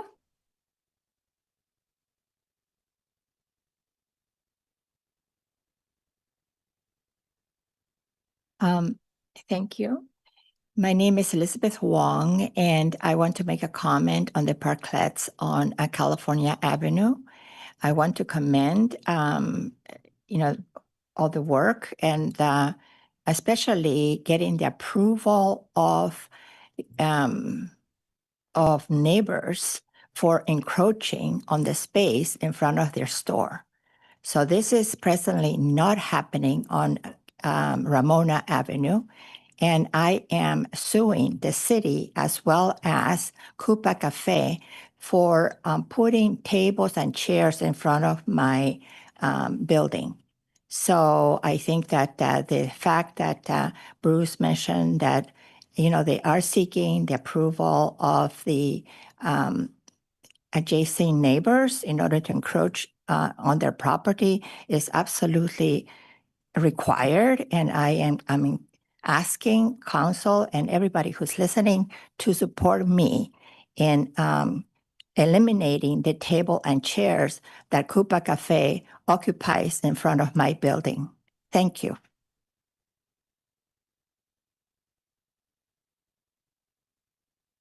Our next speaker is Michael on Zoom.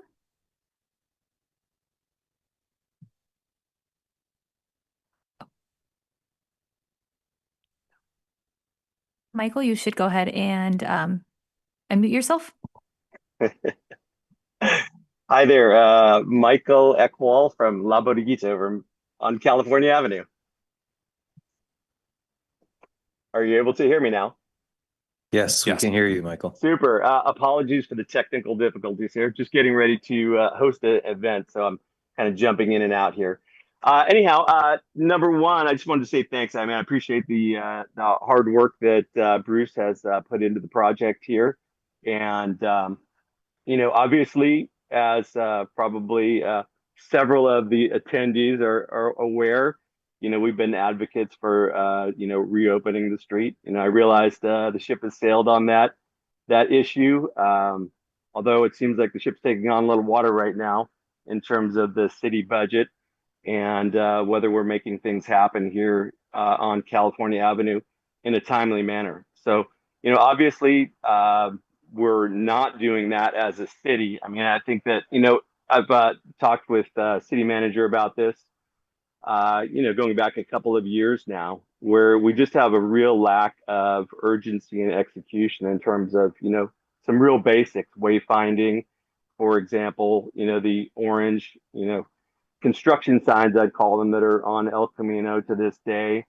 the turn lane that's coming from, if you're coming from Menlo Park, the turn lane that turns onto or used to turn onto California Avenue with the cones and signs there. I mean, there could be something more thoughtful put into that space, indicating that California Avenue is closed for vehicular access and, use Sherman or Cambridge.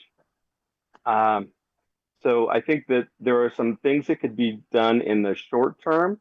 Our ongoing concerns are that in the long term that, the city council might not be willing to spend the amount of money that's really needed to make this the space that you all envision. And that's been an issue that we've raised, since day one, since the city really decided to close the street a few years ago. And, the actual ordinance, I think, was signed back in 2023. And here we are over, 2.5 years later, still talking about, bike lanes, et cetera. And, this is probably one of the most serious concerns that we have. I'd say that we're not like huge, proponents of, we want a nice parklet, but, some of the designs that Bruce is showing are great. But the bikes are a real issue, whether it's just a kid riding a bike to school, the cycle club, the Tour de Palo Alto.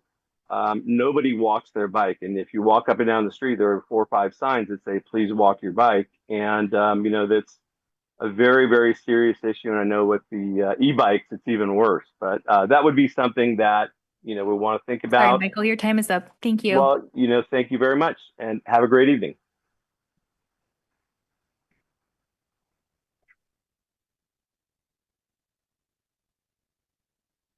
That concludes public comment. Okay, thank you. Greer, do you have any questions or comments? Well, just first, thanks for the work. I think we've made really good progress. I think the designs look good. I like the idea of the pre-approved parklet program, and I guess some flexibility for additional kind of design modifications for individual parklets. I think the design layout of the street mostly looks good. Um, I understand a final council vote anticipated for June. Assuming that vote is a yes to this plan or a similar plan, how quickly then does implementation of the parklets go into place? Yeah, I mean, though well, it'll be by ordinance and resolution, right? So I don't know, Kylie might want to something, should be able to get started really right away. I mean, there'll be some transition period. We have to set the date for when the new cycle for encroachment permits will be in place. So that'll be sort of setting the schedule, but the whole idea is to have this in place so that investments can be made in the summer and the fall, so that for the next winter, that then things would be in place for being able to address all weather issues. I guess part of my concern is we're going to be making permanent changes to the closed portion of Cal Ave and removing different design elements that are there for a road and not the closed portion. And so how is that going to impact how's that going to impact the parklets once they are then built and in place? I'm just concerned that a merchant might invest tens of thousands of dollars into a beautiful parklet, and then all of a sudden the city comes out in a year and say, "Hey, now you have to remove it because we've got to do A, B, and C to turn this over to that pedestrian boulevard that we're imagining." Right. So we're working right now on the cost estimates for these improvements, for the bike improvements, ped bike improvements, so that we can introduce that as an opportunity, because it's not funded as a CIP project. So we're exploring what the cost would be for being able to do that. And that would set really the cost and the timing for how that could get advanced. But they're separate design elements and they're in separate areas on the street. And so I think that's really important. I think there's a little prep work that is needed on the street. I think the two things, maybe some areas might need it. All the traffic markings really need to be removed. So there's that. And then we're looking at, just like it's striped today, when you go out there, the 16 feet, there's a dashed lines which show where the emergency egress is. We would look at doing the same thing, but wider for 22 feet. And then perhaps some other markings to be able to identify where parklets and where outdoor activation would happen. So those things would be very helpful to have done as soon as possible to be able to help support locating outdoor dining. And is that a CIP project that is budgeted and moving forward then prior to these parklets being implemented? Not yet. Okay. That will be in the proposed budget, I assume then? Yeah, the work is really proceeding in parallel. So as Bruce described, we've got engineers working also on the striping that would be required. I think ideally, like we did on Emerson, we would be able to time whether it's just restriping, but maybe even a seal, a slurry seal or something like that, that allows the street to be done in a manner that really reflects what you're seeing on these graphics. And again, have that coordinated with the timing of when the individual restaurateurs would have their plans ready to go and ready for implementation. So there's some coordination and synchronization that will be required, but that's work underway. Okay, great. As long as our merchants don't find themselves in that place of having invested so much money and time and energy, and then city comes back and says, "Sorry, you got to pull it out." Okay, so that's good to hear. Yeah, I don't really have any more comments on the actual parklet and that plan. I think it all looks really good. On the, I don't know, I think I've evolved a bit on my thoughts on the bike boulevard. So I mean, I don't know. I think I'm feeling more and more that Cal Ave should really be a pedestrian boulevard and not have this bike lane I think the bike lane with a 14-foot bike lane and only 8 feet for the pedestrian makes this really a bike boulevard, not a pedestrian boulevard. And I don't know, I find myself more and more when I'm on Cal Ave being frustrated by a bike flying down. I know we're going to call it a slow bike lane, but I don't think bicyclists are going to listen to that, and we're not going to have PD out there with with a speedometer clocking them and writing tickets. And so we can call it whatever we want. Bikes are still going to fly through that, and I don't like the idea of having to constantly look both ways on a pedestrian boulevard, especially when we're going to be making it an entertainment zone and incorporating alcohol. And I think it's just a disaster kind of waiting to happen. And so I really don't see why we can't just redirect the bikes to Cambridge. It's not that far out of the way. And if that's not a slow bike lane, the bikes can zoom there and go as fast as they want. And it doesn't seem if the council kind of I think the last time the council discussed this, we were moving a little bit. I think there was a desire initially to really make Cal Ave a bike boulevard. And then at the last council meeting, it seemed like we softened a bit on that and said, okay, well, let's direct as much as we can to Cambridge. I'm curious what the council continues to think. It doesn't seem, looking at the design, that would fundamentally change the design, right, of Cal Ave if we were to say no bikes. Yeah, I mean, if you took bikes off of Cal Ave, it would certainly emphasize that as a pedestrian environment. So clearly, the way the outdoor dining is done, I mean, it would continue to do that with or without bikes in terms of how we're doing that. I think that the 22 feet was looked at in terms of kind of maximizing the coexistence of both bikes and pedestrians. For that, when talking with your pedestrian bicycle advisory committee about Cambridge, I mean, they said basically if you're gonna do bike lanes on Cal Avenue, people are gonna see that as a very attractive environment to want to bike. So if you're gonna do something, you'd have to do something equivalent on Cambridge, because especially if there's not anything on Cal Avenue, because it's not direct. And there were some questions around just issues at El Camino, for example, and how to cross and things like that. And then having more bikes on El Camino Real in order to cross it, to not be able to cross to go down Cal Avenue. That said, all the research that we did and our consultants in talking about this, because Cal Ave is a through route already, to be able to go to eastern part of the city, to go to Caltrain, to go to Stanford Research Park, there's many cases where, because it's a through route, you're just looking at what to do to really manage speeds in that area. And part of that is by separating pedestrians and bikes and having their own environment that will help increase their safety. I think that if you had no bike lanes in there, you'd still have bicyclists riding through there because it's a direct route. So you have a more complex enforcement issue that you would have than if you actually designated space for it.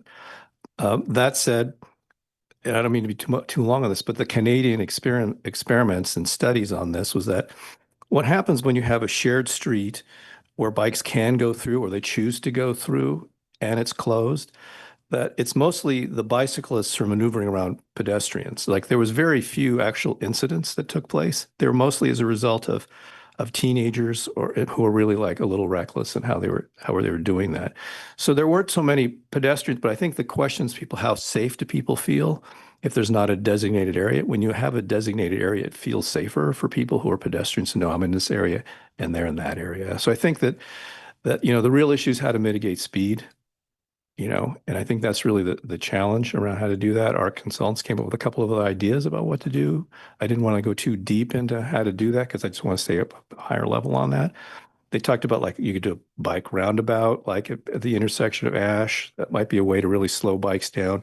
Anything you could do to have them change direction really contributes to that. So, there's a lot of strategies. Maybe there needs to be some experiments to try different things out before coming up with a final decision about that, and just see kind of how people's behavior adapts.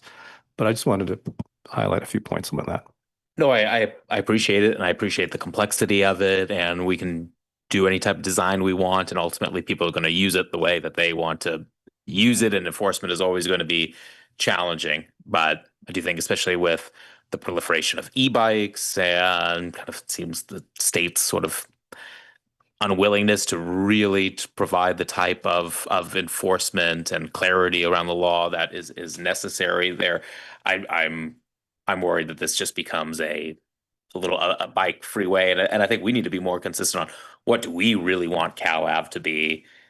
And right now, I think I'd like to see the greater focus on that true pedestrian boulevard, and I think the bike lane kind of takes away from that. And then we're gonna have to, if we follow the recommendation from our bicycle advocates that we talked to, I think I mean, I don't. What's the point of Cambridge at that point? Who I don't know who would then use that if they can go straight down Cal Ave. Yeah.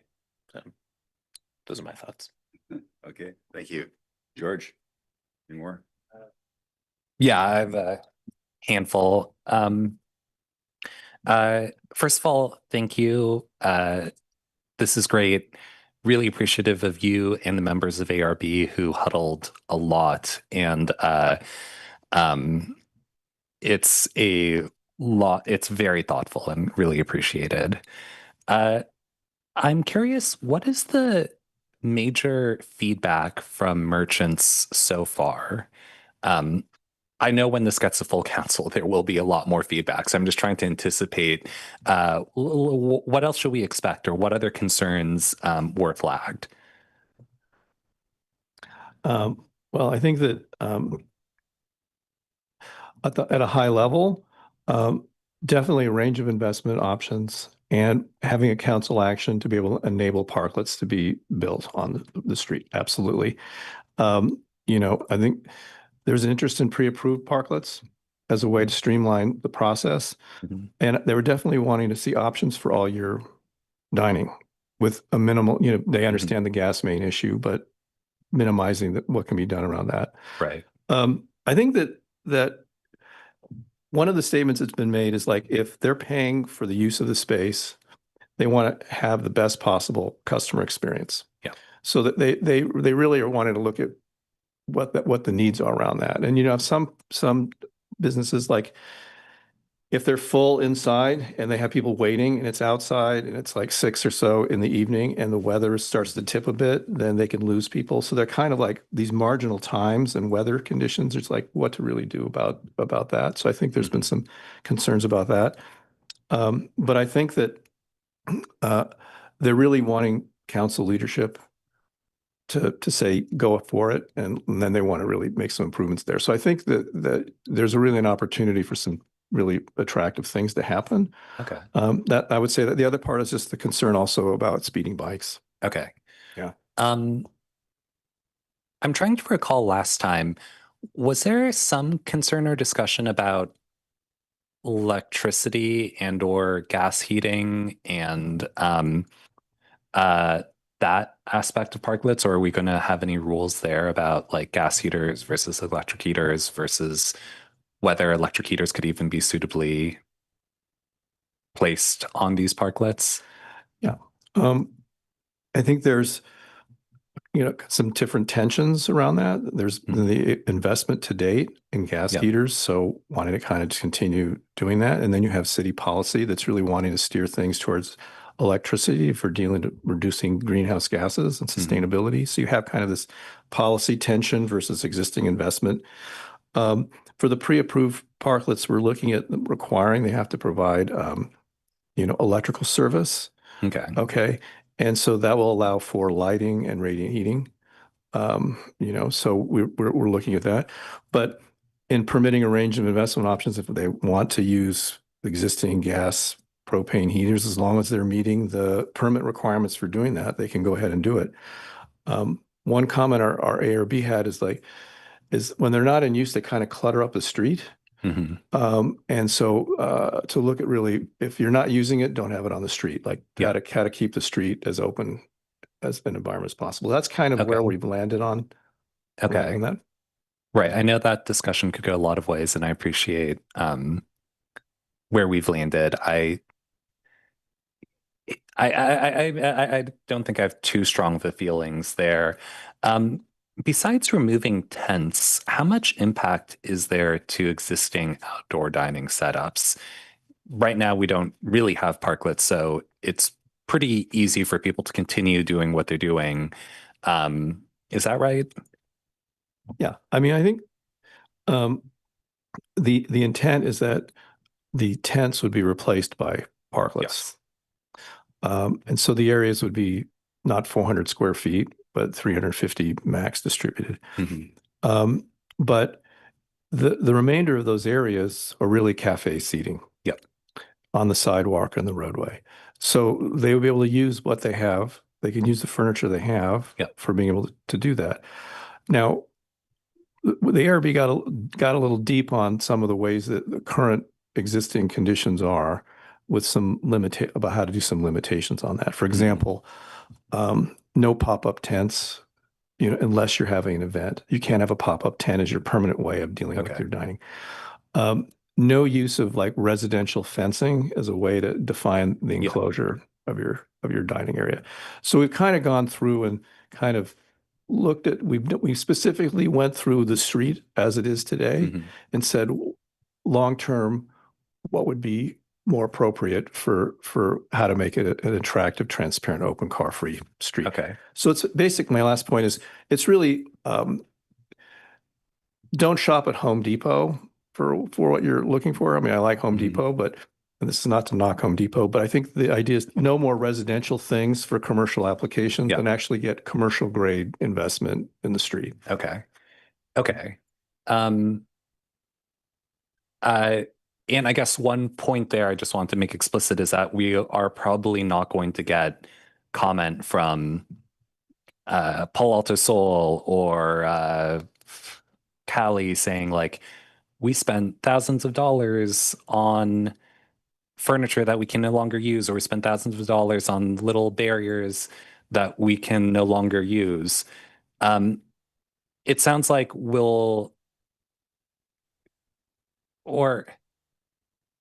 it sounds like we will get some of those complaints maybe on some of the like fencing or some of the like separation structures that people have. So even though those things are not parklets right now, they would still be disallowed. Is that right? I think we have to talk about each individual element. I think that you see out there 3 of these sort of what I would call sort of metal shed structures. And how we're approaching that is that if you want to advance that as a structure that you want, then that's a custom parklet design. And you need to be able to meet all the requirements for a custom design. If that's what they want to choose, figuring out some way to modify that. Did you have some? I was just going to perhaps pull us up a level and say, to your point, council member, you are going to hear businesses that are frustrated by this. And I think what we have tried to bring forward is something that balances the concerns with what the ultimate desires are, in something that not everyone is going to love. People will have pieces that they like and dislike about it, but is our best professional recommendation on how to thread the needle while achieving the goals the council wants. Yes.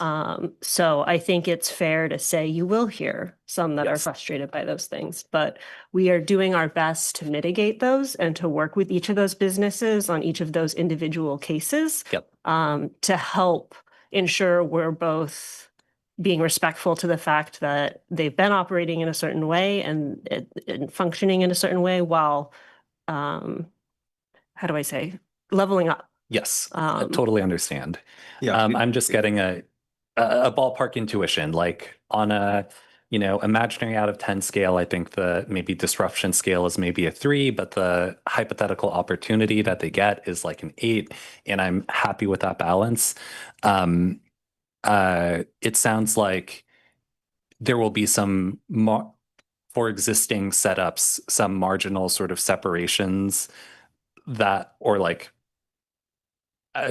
kind of wall planter kind of things that might need to go.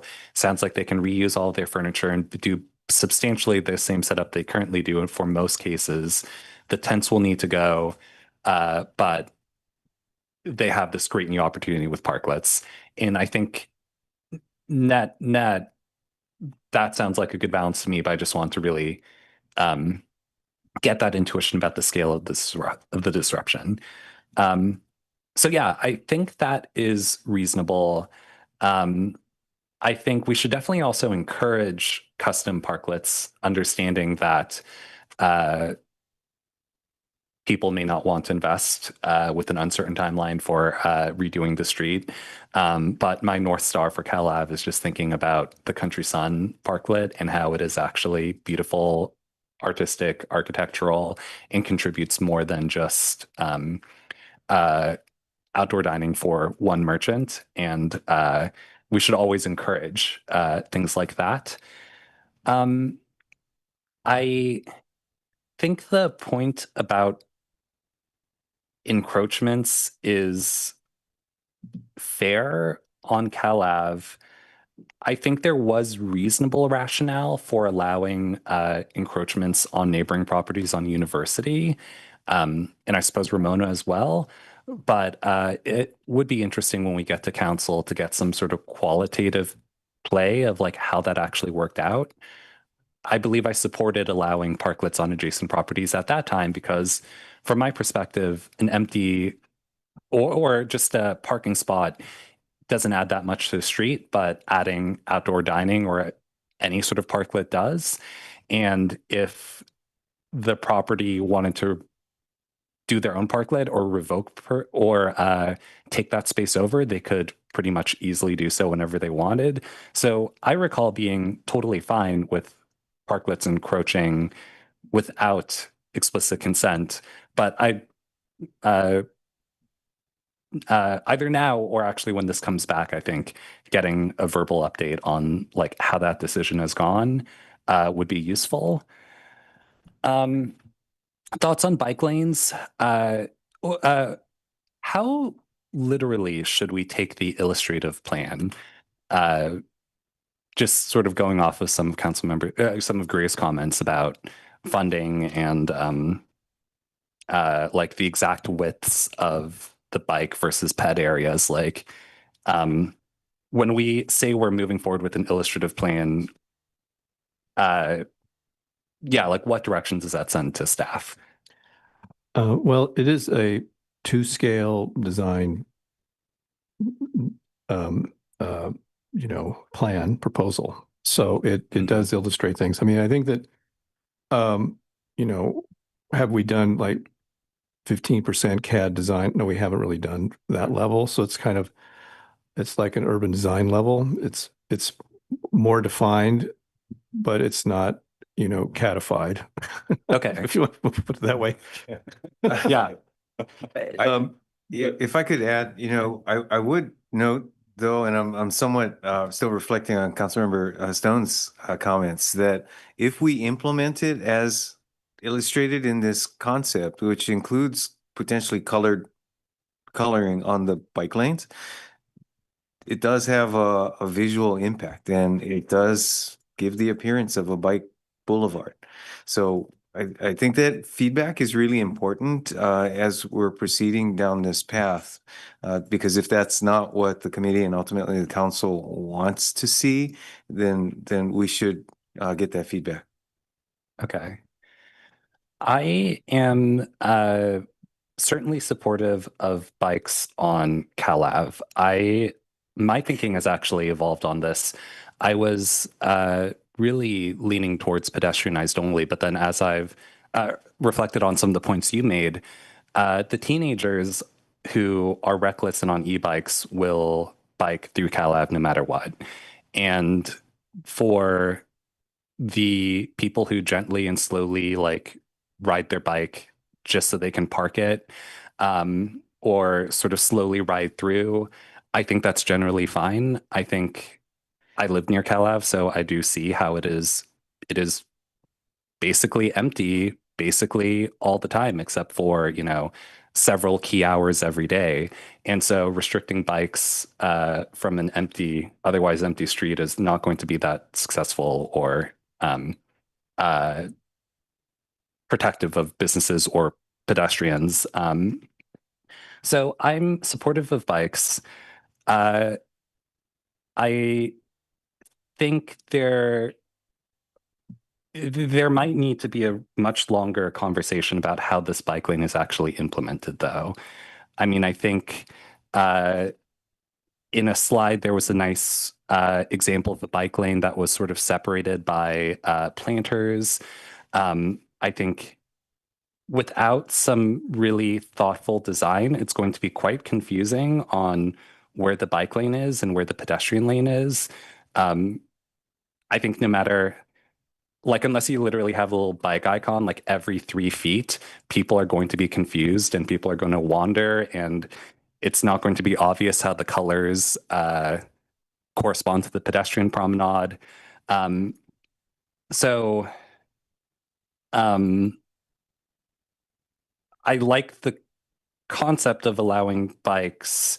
I like the concept of giving pedestrians awareness of where they should be extra careful. But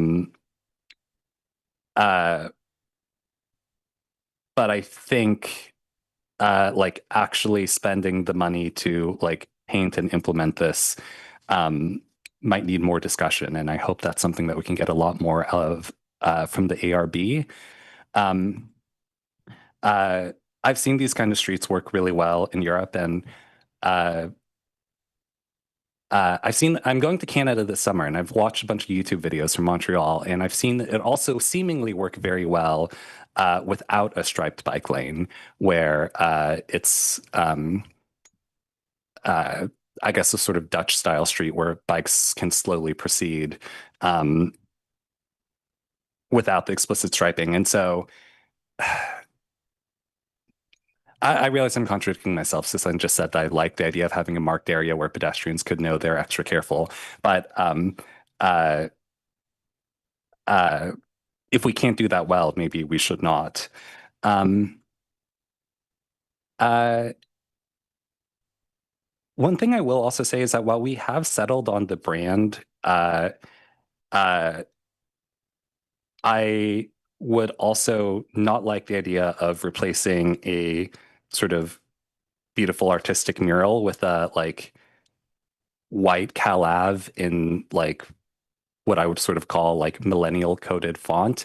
I think if we want to do a design, we should, or I think there are some ways to implement our design option subtly, but I think there are also ways that we can sort of do it inconsistently or in ways that don't necessarily make sense or quite feel right until we've like thought it out.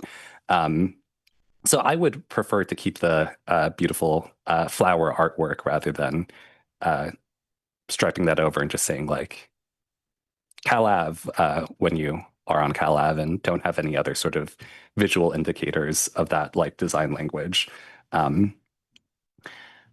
So yeah, those were my comments. Just a friendly reminder that we have 2 other items tonight, and it is about 6:30. So 6:30. I know we still need your comments, but my tummy is getting a rumbly. Thank you. So stay on that slide 11. I have a few things. I really like the idea of bikes on Cal Ave. I'm not real wild about this painted bike lane because I agree. Just like city manager said, you're going to see that it's going to feel like you're not on a pedestrian walkway. I want a pedestrian walkway. It looks like a pedestrian walkway, but we allow slow bikes on it. That's what I really want. And so I'm worried about making this and also the speed. When they see this, they'll feel it go fast. But if you make it wide enough, like on the Stevens Creek Trail when I'm biking, there's a lot of people walking their dogs and chatting with each other as they walk down, and you just have to go around them, and you just have to monitor your speed to be consistent with whatever else is going around. One question: if we have a special event or the entertainment zone, would we ban bikes during that time, just like farmers market? You have to walk. Okay, I think that's a really good idea. Also on this, if you look at the right now there's a pinch point today between Palo Alto Sol and Joni's. It's only 9 feet. And here we're going to make it 20 feet. And so how are we going to do that? Are we pushing the parklets back on both sides or where's that space coming from? Yeah. So there's 22 feet for the central access way.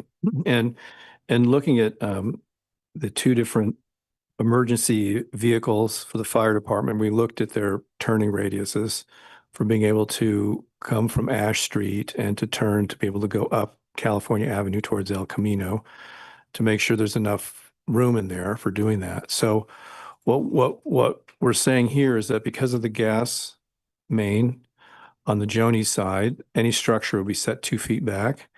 And then looking at where parklets would be on where Palo Alto Sol and Sun and Wolf is that it would be within the intersection, but not beyond it. So that would create a lot more space. So the diagonal space you're talking about now would really be from the corner of the Joni's parklet that's there to a parklet that could be an extension of this, you know. So what is the spacing on this diagram between Joni's corner and Palo Alto Sol? Yeah, between those two things, it's let's see, it's 22 plus 12, so it's 34 plus another, what, 10, so it's almost 44 feet. Oh, okay. From any structure. So right now, like during Third Thursday, that's just the pinch point. Right? Yeah. That spot. Yeah, I mean, Joni's now is their metal roof structure, you know, it extends to being only 8 feet away from the center line of the street. So it's much further into the middle of the street than this is. And then, you know, Alexa's two extension parklets that she has, they're right about, they're about a foot over that 16 feet and they extend on the other side of the crosswalk. So that's why it's pretty narrow, Okay. right in there. But this is saying you can't do that. Okay. I think that's a good thing. Keep that wider, make it feel like a pedestrian area. I think that's a good idea. And on this, we see it on the far right there. We have the lot of green, that big parking or the traffic divider. Can we get rid of that? Well, that's a median that's in the street today, as a concrete curb around the whole thing, and it's landscape. So, you know, there's no current plan to remove that. It just seems so unnecessary now that there's not cars there. I agree. I think that when we looked at the two street design alternatives, we aren't advancing those right now, but in the reimagined alternative, we were looking at how that would be eliminated so that you can actually extend the outdoor dining on both sides of the street towards the center of the street and then have like a pedestrian promenade that would go to the center with bikes. So it's a real opportunity. So it comes down to cost to remove these islands that existed again for the purpose of the old California Avenue that are up and down the street. Yeah, okay, and then I was going to move down the other green spots too. Yeah, how much is it to remove that? Isn't a lot? Really? It will be a lot. So yeah, these are concrete and they're planters as well. So you know, again, from a merchant's perspective, love to use the usable space, but again, you'd be eliminating what landscaping does exist in those areas. So it would be a design effort as well as the cost of removal of the concrete islands. We're doing landscaping. We just had a concrete patio that they ripped out, and didn't seem to be that hard to rip out. Is it that the streets are different than a backyard patio? Or yeah, they have it's effectively foundations under the pavement, and that would presumably need to be removed and then replaced with. Okay, I would. It's also not just pulling them out. I mean, if we were to do that, I'm sure the council would want a thoughtful design effort. And I look at the efforts that have been going on with University Avenue. So if you're going to take the effort to spend the money to rip all of these things up and redesign it, you're talking about a major CIP at that point. To look at how do you maximize that use? How do you want it to look? So as a financial effort, that is something that we have prioritized what's before you versus that. It still just makes it look more like just a street that was closed as opposed to a pedestrian friendly plaza. Okay, I guess I'm preaching to the choir on that one, but I think we're all frustrated. Okay, so I want to get back to widths in the trucks. You're saying 22 feet you plan to have, and we need 26 feet for the fire truck, for the ladder truck, right? Well, currently you only need 20 feet, but if you, with SB 79 and you can, this zone is in that transit-oriented environment because of the Caltrain station that you can have much taller, 75-foot high buildings and things like that. That changes what's needed for emergency fire service. So they actually would need to have a wider areas of 26 feet. So one of the things we were thinking is that if any project was approved for doing something like that, it would increase the access way width would have to increase in front of that. So, and those sites are most likely the ones that anyway, yeah, that's okay. That's what happened with that. Okay. So you talked about slowing down bike traffic and Payback's opinion. You'd mentioned a roundabout. Apart from a roundabout, how else could you slow down traffic at Ash Street? Well, the Fair and Piers recommended putting planters in there, but we don't think that's a good idea because of emergency access in the farmers market. So the other thing you could do is, it doesn't have to be literally a roundabout, but you could do something to help change direction. Like you could, it's like when you go to there's pedestrian crossings where the bike lanes can be split. So instead of them being right next to each other, you widen them out. And that's another way to help slow bikes down. It's like instead of going straight, you have to go out and then come back straight and then come back in. And then you have pedestrian crossings that are all the way through that. So, but it creates more things for pedestrians to have to look both ways, but it does separate them. And that does cause a change in travel behavior. It's like, it just doesn't have to be a lot, but it's enough. So when you're riding your bike, you've got to do something. We have a constraint there because the emergency vehicles have to use ash, but yet we want to put something there to slow people down. So yeah. Okay, I'll move on to that. You mentioned some of the barriers or tripping hazards, the barriers between the bike lanes and the pedestrian area. And they would not be. Would not be tripping. Okay. Because I would really, again, I wanted to look and feel like a pedestrian plaza that allows bikes down it. Yeah. Okay. And then finally, I agree. I think pre-approved parklets are a really good thing, but also custom parklets. We want people to invest in CalAV, and if they're willing to invest, I want them to have as much flexibility as possible. And so you mentioned about 2 feet from the gas main, but so are we saying that they can build anything? So the 375, is that for the limited size, for example, on slide 5?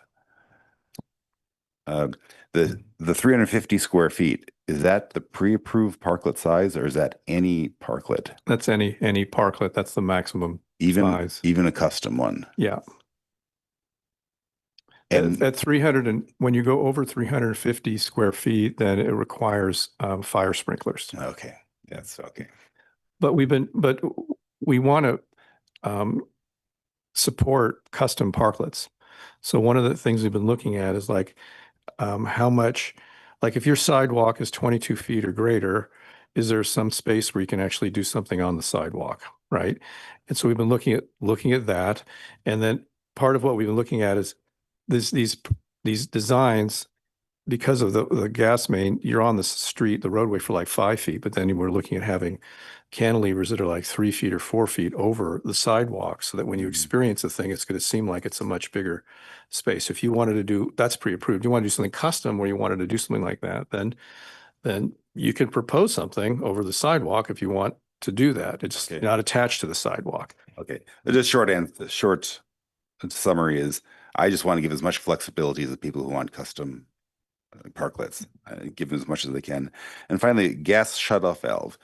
Can we get around this whole thing by putting one big gas shutoff valve down the street, and so then you can shut it off? And so now if there is a gas leak, we can just shut it off and take our time, and we don't have to worry about expediting the clearance of. Well, at the risk of speaking for our utilities department, I think, no, the issue is really the potential for leaks from the existing gas main or laterals in their existing situation. And again, the safety component of that. You want a solution? Solution is electrification, but not going to happen quickly. Okay. Yeah. Okay. And that's all I have then. Okay. So is there anything more or? Maybe just a.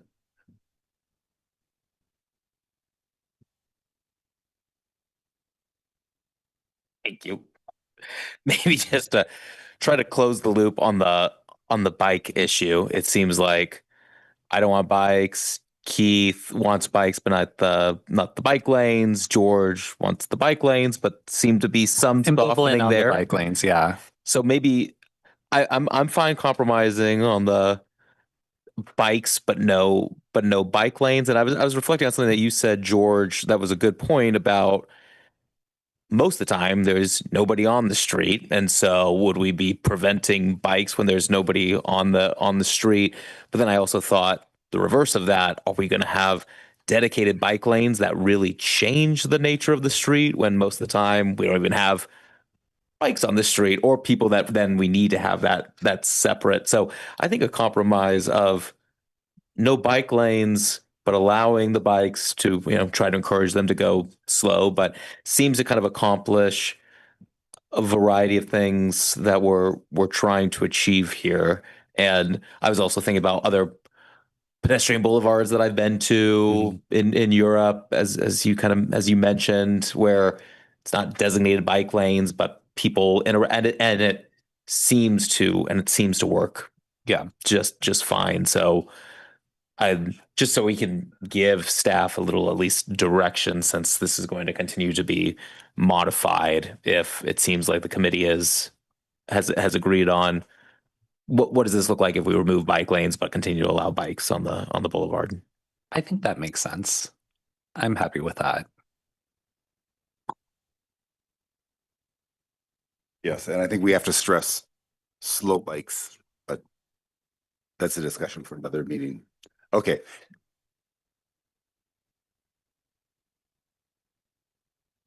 Yes, we do. Thank you. Okay. Thank you very much. And now we move on to the next one, which is. Chair, may I make a recommendation here, given that we have a little more than 15 minutes? Can we bypass item number 3, which is the business retention, expansion and retention strategy, which is really important, but staff would like an opportunity to discuss the city council liaisons. Okay.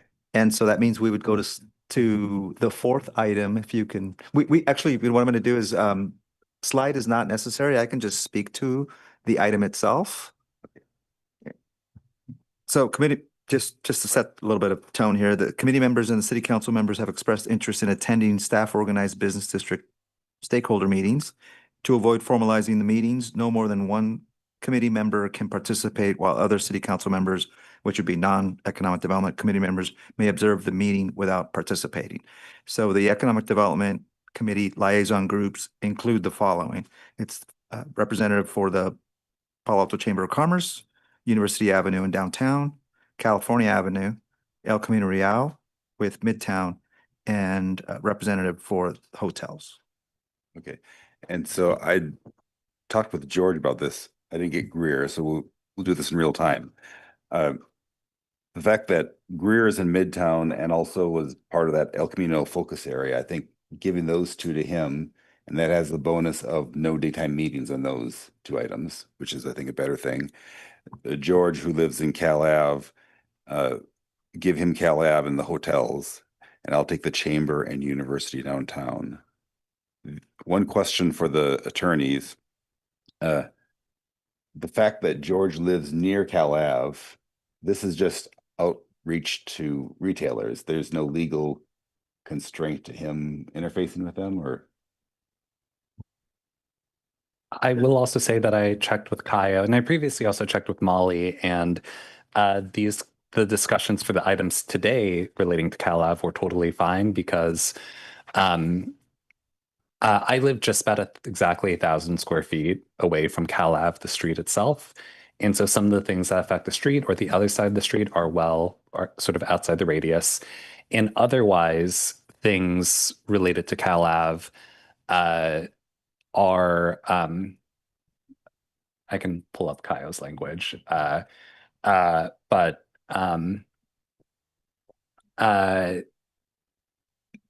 they would not, Cal Ave economic development efforts will not change my condo's character by substantially altering traffic levels, intensity of use, parking, view privacy, noise levels, etc., or market value. And Kaio, quote, says, I think it is reasonable to conclude that Cal Ave economic development efforts would not affect either of those two factors, given that Cal Ave's longtime status as the city's second downtown, and various efforts over the years to encourage business activity, walkability, etc. So I think that means I can generally engage with Cal Ave, but there may be certain specific projects on Cal Ave that I cannot engage with. I think So that's that's right. the context for today, and I hope that it also extends to the liaison role. So let me follow up just with, I haven't seen that email before, but let me follow up with that. And I think in the meantime, though, we can assume that, this limited outreach effort is okay. Okay. And we will revisit this. If people get bored with their assignments, we can swap too, but I think that's the good first cut. Okay. I'd like to make sure. Can you just repeat the assignments one more time, Chair, to make sure we have the record correct? Okay. Apologies. Chamber and downtown will be me. Okay, Cal Ave and hotels will be George. got it, And El Camino and Midtown will be Greer. got it. Thank you.